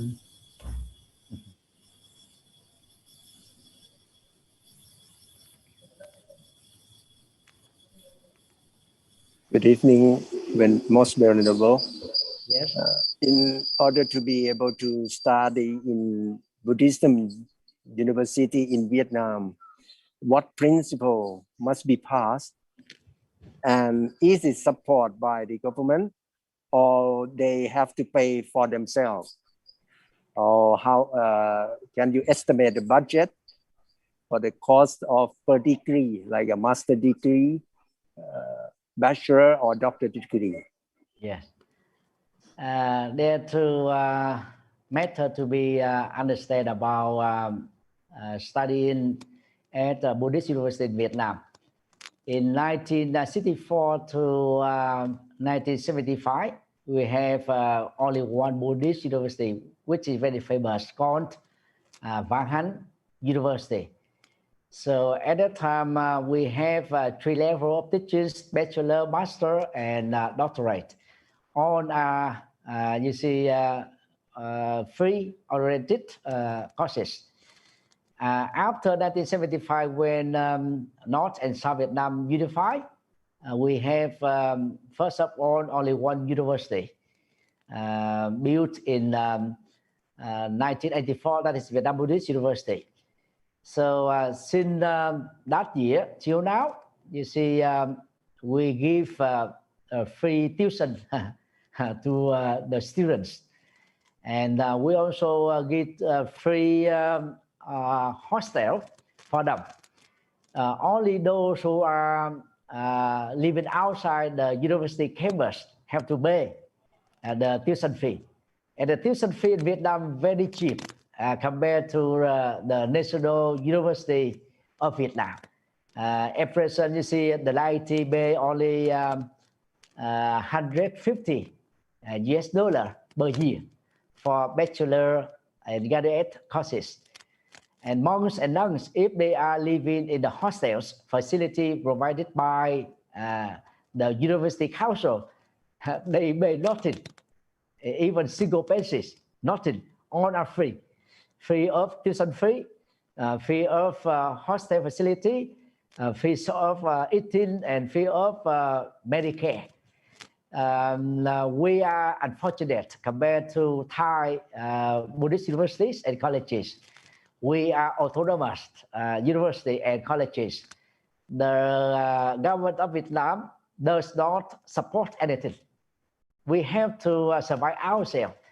We ask the laity people to donate the money for building the university, and we give the salary to the lecturers and to the managers and to the officers, etc. So that is very difficult for us. We do day by day, week by week, and month by month.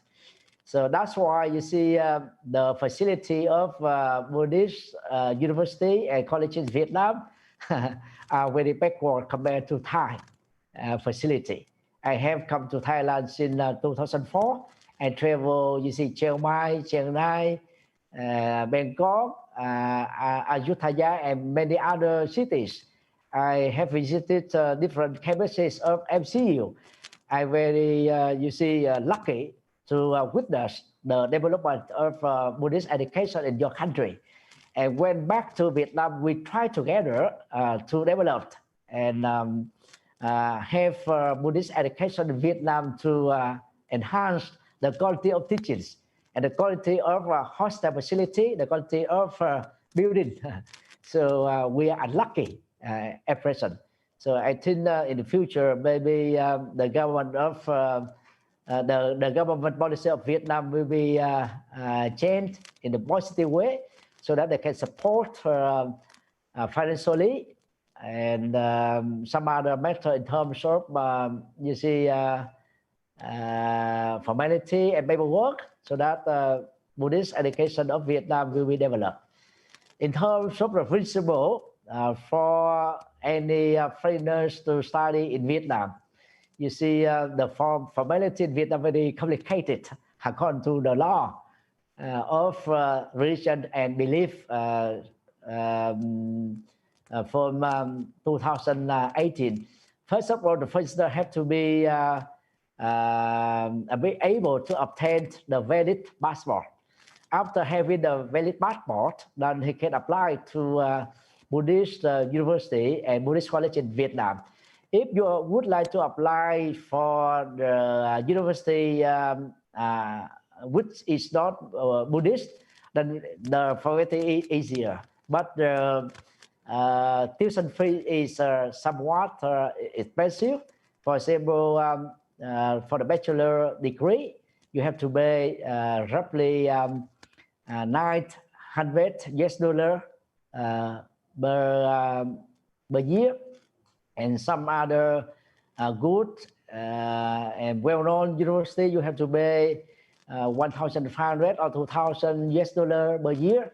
So in this regard, you see Buddhist university like Vietnam Buddhist University in Ho Chi Minh City, and Hue Buddhist University, Hanoi Buddhist University, and Can Tho Buddhist University.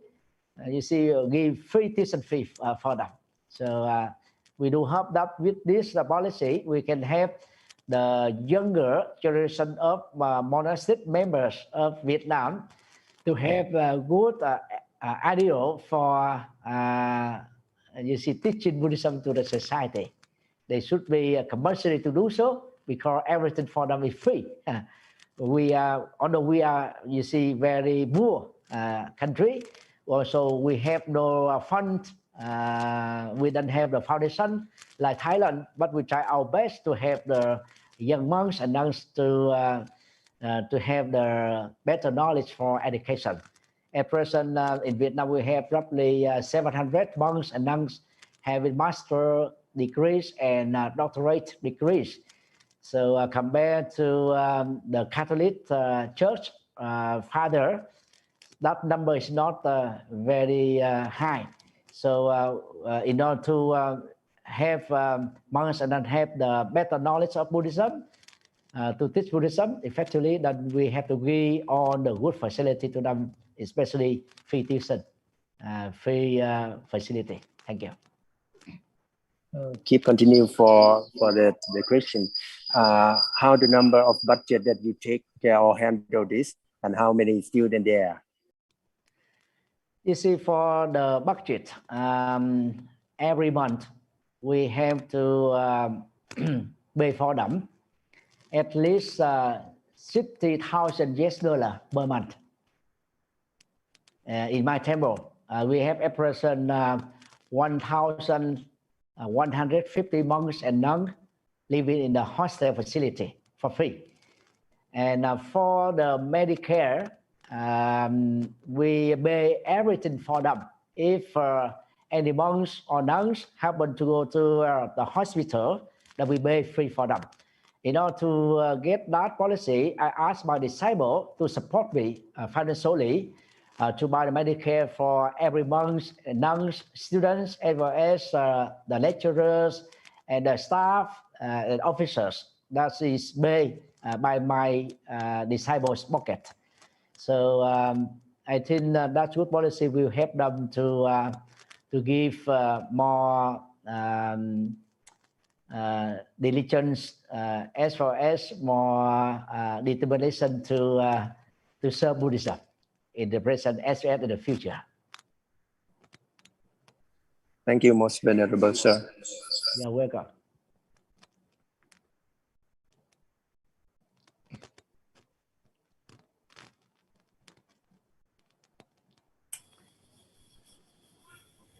Any questions? รูปนายอยากถามอีกครับ Yes. Next มหานลิน Most Venerable Sir. Yes. You mentioned in your lecture that students had to study ancient scriptures, right? Sanskrit, Pali, and Tibetan Sanskrit, Tibetan scripture. I would like to know how Vietnamese non-student study Tibetan scriptures. Thank you.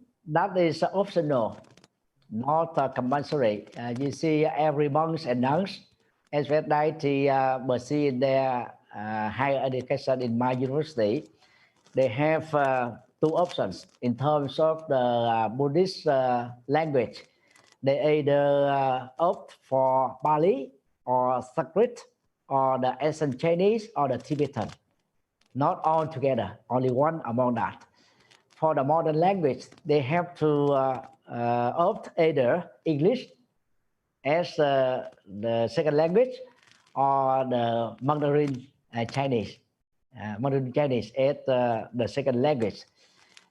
We think that if the young monks and nuns understand the Pali or Sanskrit, they can study very systematically in order to find out many new discoveries for the research world. And for the Tibetan, at present, we have only one lecturer, very sort of a lecturer in terms of Tibetan Buddhism. We have about 6 lecturers for the Sanskrit studies. We have 25 lecturers for Bali studies. You may be surprised about that. For Mahayana, like Tibetan and Sanskrit, we have very little.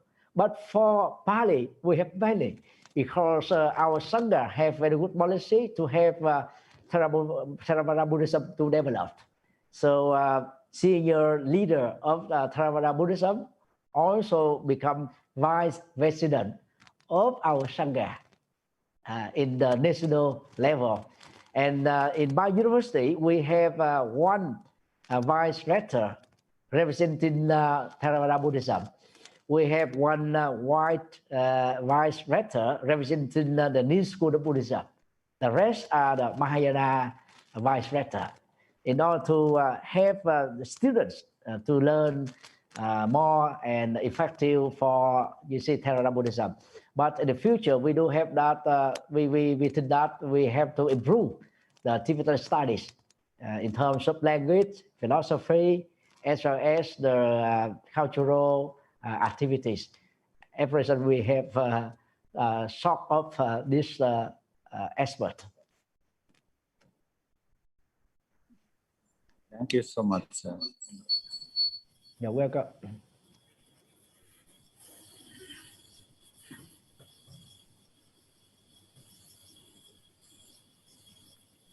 Any question?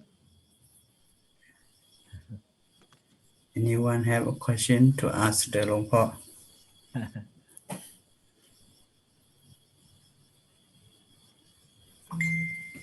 When we are waiting for your question, I would like to inform you.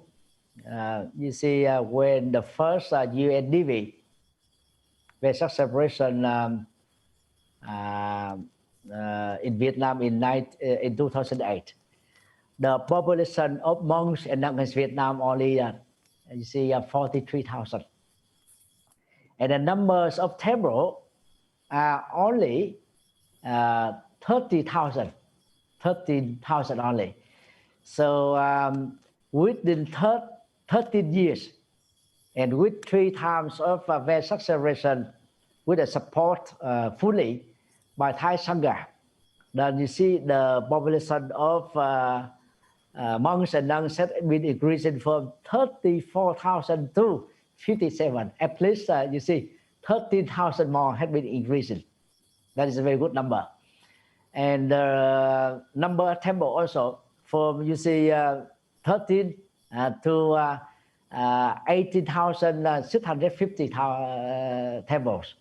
So that means if we support each other in terms of organizing Vesak separation or any big event together, that we can help each other to develop Buddhism for your country as well as for my country. In the same way, after 1975, the north of Vietnam, Buddhism has been destroyed since 1975 to 1980. So with the support and help of the South Sangha of Vietnam, Buddhism from the north of Vietnam has been developed, years by years. And now you cannot see the differences much compared to the south and the north. Just like the west and the east Germany after unification. So that is the way we support and help each other. Thank you. So any question more?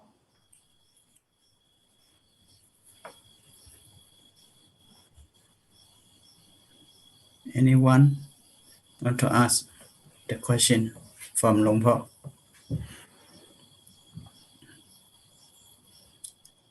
อาจารย์รูปใดมีข้อถามอีกไหมครับ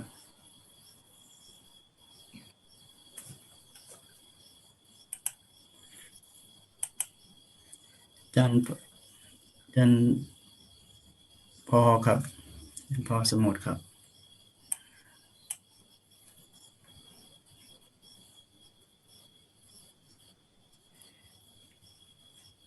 Can I ask you a few questions? First question is for the Dhamma training program. How many times you organize in a year? And apart from MCU, is there any other Buddhist organization or university like Thammadut also have the same training program for Dhammadatu Bhikkhu training program? And each training program, how many months are available for this teaching? หลวงพ่อ in this year for training program of overseas Dhamma Bhikkhu class 27 2021 in this year have during Thai training about 3 months 3 times for 3 months. Each 3 time months for 3 months. 3 months 90 days. And how many person in the time? How 130 monks 130. 130 monks training. That is good number. Yeah, it's Inspiring. marriage. Last year also over 100. Really? Yeah, That's mean in a year 120. MCU training In at this least year, 390. 390 for 3 classes. 130 in this year. I see. Yes. 130. During 3 months from the on March to June, March 2020 to 20 June of this month, the end of the day. So it's a chairman by the Dr. Prasopon Vachirapon, Yes. Vice Rector for Foreign Affairs Yes. training program in this year. And may I have another question? After training for 3 months, departing to foreign countries for their missionary work, how long they will work there? Maybe for life or only for 3 months or 1 year or particular time? After training, they will present to the Thai government office to issue the passport officer. I see. Yeah, to go to Officer abroad. passport. To go abroad to establish. Some have ability to establish the new temple in abroad, such as America, UK, like this. So some monks are 3 months, some monks are the whole life. I see. In case if those monks would like to come back to Thailand, so they are allowed to do so, or They allow, can go and come yes. freely. And apart from MCU, the any other Buddhist organization or university have the same training program for monks as the Dhammadatu? Yes, 1 year at time. 1 year at time for the training program Dhamma Bhikkhu to go overseas.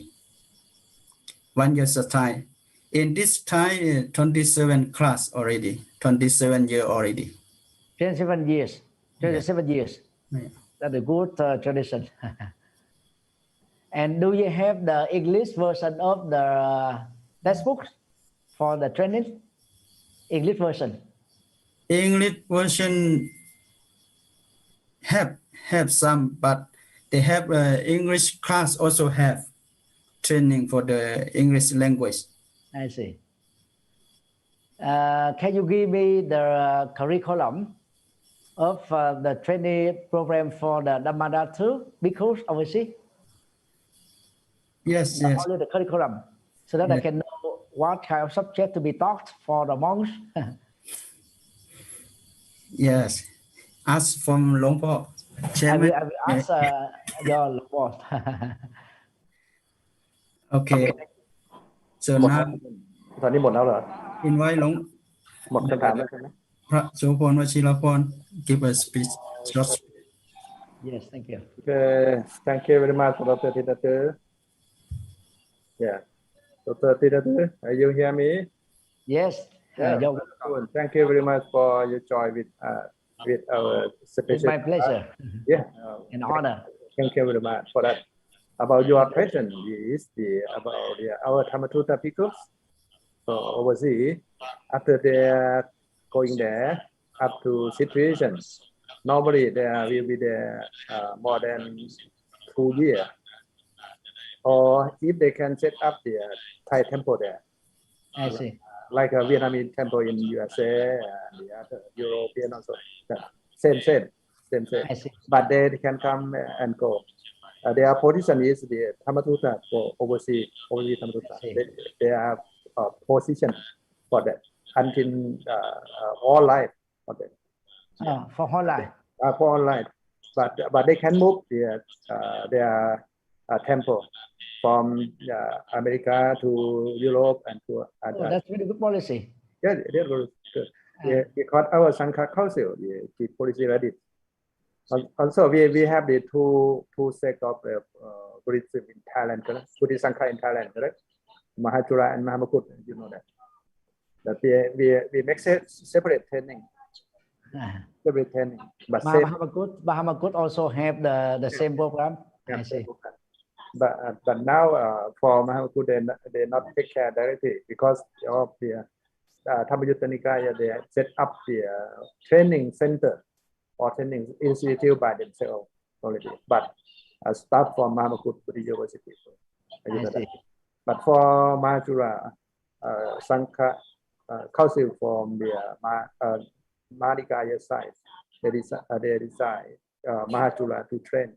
But all the committee, like acting executive committee by all the Sangha, representative from the Sangha, also some Dhamma from overseas, join together. I just the chair, but the board of director is the chair by the Rector of Mahajula, Professor Dr. Somjin. You know that. Yes. ท่านมาทูตนะครับส่วนมากต่างประเทศเขาจะไม่รู้ชื่อพระโสพลเขาจะรู้จักชื่อสวัยนะทีนี้ท่าน okay may I brief to conclusion I want to join about the I'm not sure you show about your university already or not. Pardon? You show your university already or not. I want to share screen for a few minutes now. Yes. After this session, we will the congratulations for our Dhamma in USA, Washington DC. He is the birthday today. For 96-year-old. He lives in USA of 60 more than 60 years. May I share screen for a few minutes? ท่านสิวนะเปิดแชร์สกรีนหน่อยเปิดแล้วใช่ไหมเปิดแล้วนะเปิดเรื่องนั้นท่านสิวนะท่านเปิดแชร์ให้ผมไหมท่านนะครับปรากฏไหม Thank you, Most Venerable Sawai. 1 minute, Professor. 1 minute. ท่านทำไมไม่มันภาพมันขึ้นมารวมอาจารย์ขึ้นมาใช่รวมแต่ว่าหน้าจอผมมัน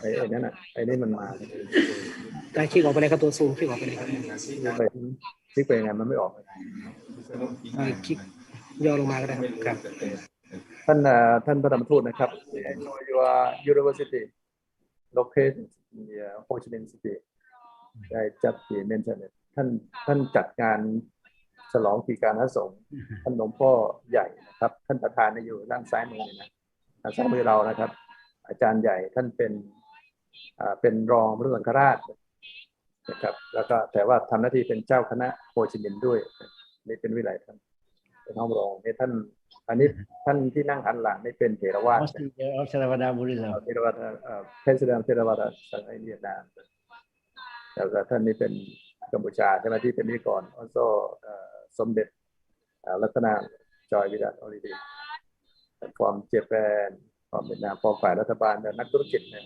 business และ corporation ผู้ support เขาหาสปอนเซอร์จากหลายๆท่านจากศิลังซัมฟอร์มศิลังกาโซโมดเวลมันใช่แมนออฟเบียสังกัดเข้าถึงก็ใหญ่แล้วก็ทิศที่กวางก็มาเจระ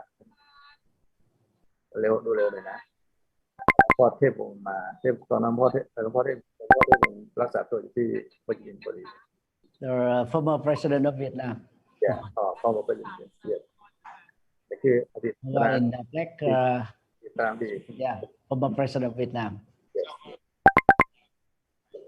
แต่ในงานเขาดูพ่อเหลือเสือสาวเหนือพ่อแล้วพ่องานของ anniversary of my university yes university ที่เราถามมีนิสิตเท่าไหร่นะครับอันนี้เป็นพวกครูบาอาจารย์เป็น very important also many bhikkhuni also yeah the more senior bhikkhuni 85 years old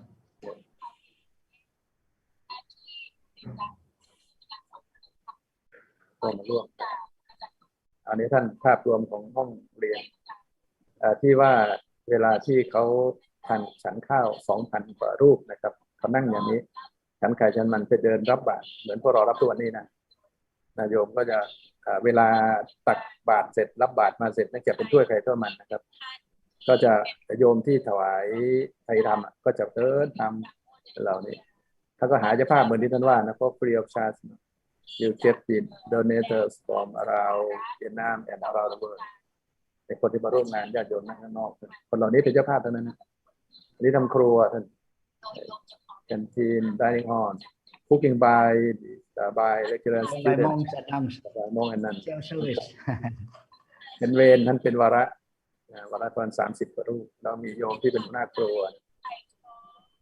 ก็มีอันนี้เป็นบูชาบ้านเราก็เหมือนบูชาเทพบูชาอะไรก่อนนะครับเป็นบูชาข้าวพุทธท่านวันเป็นวันเกิดนี่เป็นเค้กท่านเอาไปถวายนะพวกนี้เป็นนักศึกษาทั้งนั้นหลวงพ่อที่เห็นรูปข้างหลังเนี่ยนะครับ the father ทิศบินเชาท่านลองจากหลวงพ่อทิศบินเชาเลยท่าน because of both เป็นทิศบินเชา very closely with MCU long time with our president ท่านทำงานปัจจุบัน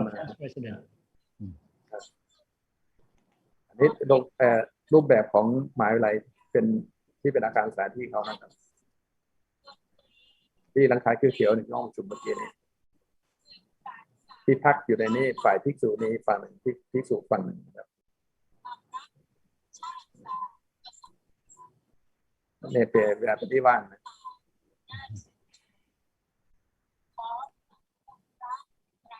มีปลูกผักโซนนี่ครับฟาร์มแล้วก็โกลเวอร์เกตเบิลyes ปลูกผักปลูกเห็ดทำเต้าหู้เอง3 อย่างที่ทำประจำนะครับ self supply yes อันนี้ไม่ได้ลงดินครับบนเนี่ยท่านพระธรรมทูตท่านก็ทำเอานี้ไปประยุกต์ได้นะครับ water in agriculture inside the campus yeah เกี่ยวข้องอาคารก็อย่างนี้ท่านที่ดูผมไปร่วมวางเสร็จแล้วร่วมปลูกต้นโพนะตั้งแต่ปี 05-06 นะครับในอาคารสำนักงานบริหารหลังนี้นี่คือเวียดนามแต่นี่กำลังสร้างหอประชุมใหญ่ท่านข้างหลัง Conference Hall correct what about now in the 1st of November we are going to Auburn okay 1st November of this year how many seats for Conference Hall that is 3,600 square meter oh many more than MCU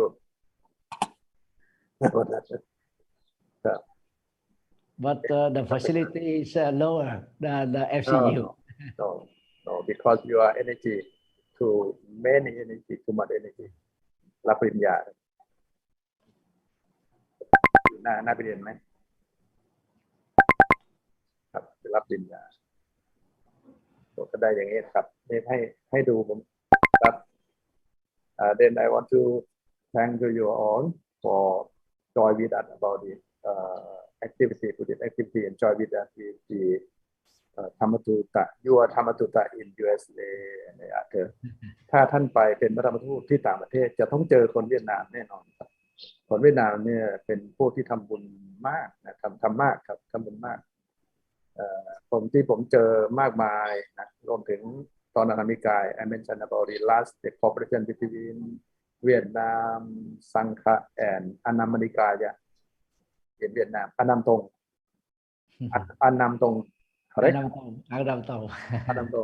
Tong in Thailand ท่านไปทำความร่วมมือผ่านพวกเรานะครับท่านมหาสมคมก็ได้มอบหมายให้ผมเป็นผู้แทนฝ่ายมหาจุฬาไปช่วยหารือทีนี้ก็ได้ส่งนิสิตไปส่งนักศึกษาไปเรียน1 รูปนะครับไปเรียนที่ท่านชินตือเนี่ยเรียนปริญญาเอกนะครับก็ you mentioned about the curriculum for Dhamma-tuta training program I will join you like I mentioned to you last time you can join with us also for the MA and PhD program for Dhamma-tuta like a Buddhist training serious training for that because of this part also they can communicate very much for English not only English I mentioned about the Thai also Vietnamese also we can work together for that then they are today I also very interested in having affiliation status yeah wonderful MCU in Vietnam okay.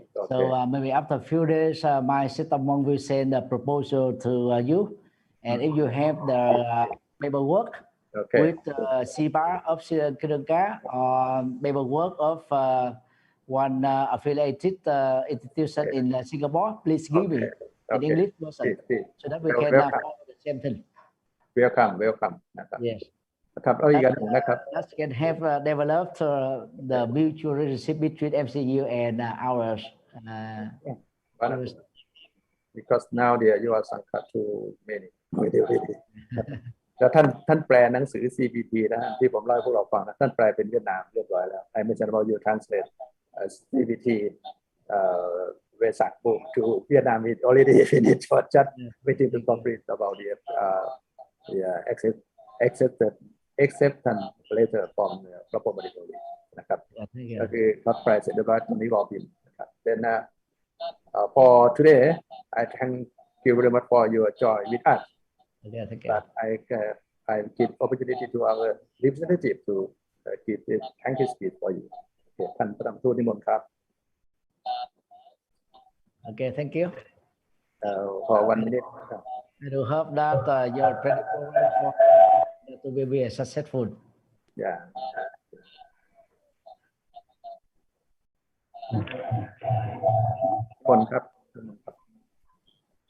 On behalf of all Dhamma-tuta Bhikkhu in this room, I'm grateful that you shared your knowledge and experience. It's encouraging and inspiration for us. I'm quite sure that the lecture will shorten our distance to be more successful. And I would like to thank you for being here and give you memorizing experiences. Now we have come to the end of this breathtaking night. May I invite the most venerable Dr. Thich to pay homage to the Tipanjim with all Dhamma-tuta Bhikkhu. Invite with humble respect. Thank you. You're welcome. Okay. May we pay homage to the Tipanjim also. Can start from you, please. Yes. Nguyện đem công đức này hướng về khắp tất cả đệ tử và chúng sanh trọn thành Phật đạo. สาธุสาธุสาธุไปกราบพร้อมกันนะครับไหว้พระเสร็จแล้วพระธรรมทูตอย่าเพิ่งออกจากห้องนะครับเราจะต่อด้วยมุทิตาถวายสักการะหลวงตาที่อเมริกาเลยนะครับอะระหังสัมมาสัมพุทโธภควาพุทธังภควันตังอภิวาเทมิสวากขาโตภควตาธัมโมธัมมังนามัสสามิสุปฏิปันโนภควโตสาวกสังโฆสังฆังนะมามิครับขอบคุณมากครับ thank you very much for next the activity you can join us and also so we give the respect for congratulation to our Dhamma master in USA for his birthday ท่านพระธรรมทูตเตรียมอย่างนี้นะครับท่านผู้เป็นโฮสต์ด้วยนะครับเตรียมเครื่องสักการะ1 ชุดท่านพระครูสิริเข้ามาหรือยังนะครับอยู่ในห้องหอประชุมพรยังเห็นไหมครับเห็นไหมครับท่านโกศลอยู่ที่ไหนอยู่หอประชุมพรใช่ไหมครับผมอยู่ในห้องประชุมพรเห็นพระครูสิริมายังมาแล้วครับผมมานั่งที่โอเคเห็นมีพานหรือยังท่านหลวงพี่ท่านธรรมทูตช่วยดูหน่อยท่านเครื่องพานสักอันหนึ่งแล้วก็ผมตกลงอย่างให้ดำเนินการอย่างนี้นะครับว่าพอเราเข้าไปที่ห้องประชุมนะเดี๋ยวให้พวกเราเข้าห้องสักครู่เดี๋ยวให้ฝ่ายโฮสต์เข้าห้องนะที่เป็นโฮสต์เสียง2 ที่แล้วก็เวลาเราเข้าไปแล้วเนี่ยท่านเดี๋ยวนะเราอย่าเพิ่งเข้าเดี๋ยวเสียงมันจะกวนเขาท่านอย่าเพิ่งเข้าไปนะตอนนี้อยู่ที่เราก่อนนะท่านเราจะพอเข้าไปได้เวลานะครับเราจะจอยเขาก่อนตอนนี้ญาติโยมกำลังถวายสักการะอยู่หลวงพ่อเจ้าคุณพระพรหมวชิรโมลีถวายสักการะไปแล้วนะท่านพระธรรมทูตต่างๆท่านคุกไก่ท่านจันฤทธิ์ท่านจันจัญญาเป็นต้นนะครับถวายสักการะไปแล้วตอนนี้ญาติโยมที่ถวายสักการะท่านอยู่เนี่ยไม่ได้มาวัดนะเพราะเขาปิดวัดญาติโยมมันก็ไม่มาเพราะเซฟหลวงพ่อเซฟหลวงตานะทีนี้วันนี้เราถือโอกาสเข้าไปร่วมด้วยนะครับหลวงตาคือพระธรรมทูตต้นแบบนะเป็นพระธรรมทูตต้นแบบของเราและของพระธรรมทูตเราเนี่ยนะครับถ้าพระธรรมทูตต่างประเทศทั่วโลกนะครับถ้าเป็นงานนุไตรจีปกติทุกโซนจะไปหมดไปร่วมหมดรวมถึงประเทศไทยก็คือนุไตรจีนะครับอันนี้คือนุไตรจีคนคำชะอีครับคำชะอีจังหวัดอะไรจังหวัดมุกดาหารนะครับทีนี้ท่านเป็นสายวัดมหาธาตุโดยตรงเรียนธรรมะสายหลวงพ่อสมเด็จนี่แหละแต่ว่าเรียนธรรมะของพระพุทธทาสถือพระพุทธทาสเป็นเรื่องใหญ่กรรมฐานก็ทำแบบเรานี่แหละนะครับแล้วก็ทุกสายที่อยู่ในอเมริกานะครับจะเข้าไปในหมดทีนี้วันนี้เราจะถวายสักการะท่านด้วยวิธีพอเราเข้าไปนะครับผมจะกล่าวอวยพรท่านขอควรแล้วก็วันนี้เราได้ในนามโครงการนะครับเราได้ถวายมุทิตาสักการะท่านไปท่านลองแชร์ภาพที่เราถวายสักการะท่านไปหน่อยครับในนี้นะครับกับข้อความนะเราถวายมุทิตาท่านไปจำนวน 10,000 บาทนะครับไปตั้งเป็นกองทุนเพราะท่านให้ทำปีนี้ท่านให้ทำกองทุนนะครับพอจากนั้นขอกล่าวแล้วนะครับพอพวกเรายกเครื่องสักการะท่านพระครูสิรินั้นรองผู้บริการที่อยู่ที่ห้องนั้นนะเพราะท่านพระครูสมุทรท่านถวายมุทิตาไปแล้วเมื่อกี้นี้นะครับแล้วก็ท่านจะจอยกับเราด้วยท่านเจ้าคุณมงคลจิรคุณจอยกับเราด้วยนะฮะถ้าฝ่ายญาติโยมถ้าเห็นอาจารย์สนิทชัยมงคลเข้ามาให้บอกด้วยนะครับเพราะอาจารย์สนิทเข้ามาจะเข้าด้วยความหมายผมหมายถึงว่าตอนถวายสักการะเสร็จกล่าวคำเสร็จนะครับก็ยกเครื่องวางพอวางเสร็จเรากราบพร้อมกันเนี่ยท่านที่ถือท่านที่ดูแลกล้องนะให้กล้องแพนไปที่พระธรรมทูตนะครับให้ท่านพระธรรมทูตปิดไมค์ของตนเองทั้งหมดนะครับให้ใช้สวดเสียงใหญ่ใช้ไมค์กลางแล้วไมค์กลางเข้าเครื่องให้ไปที่ซูมของฝ่ายห้องประชุมของวัดไทยดีซีนะครับ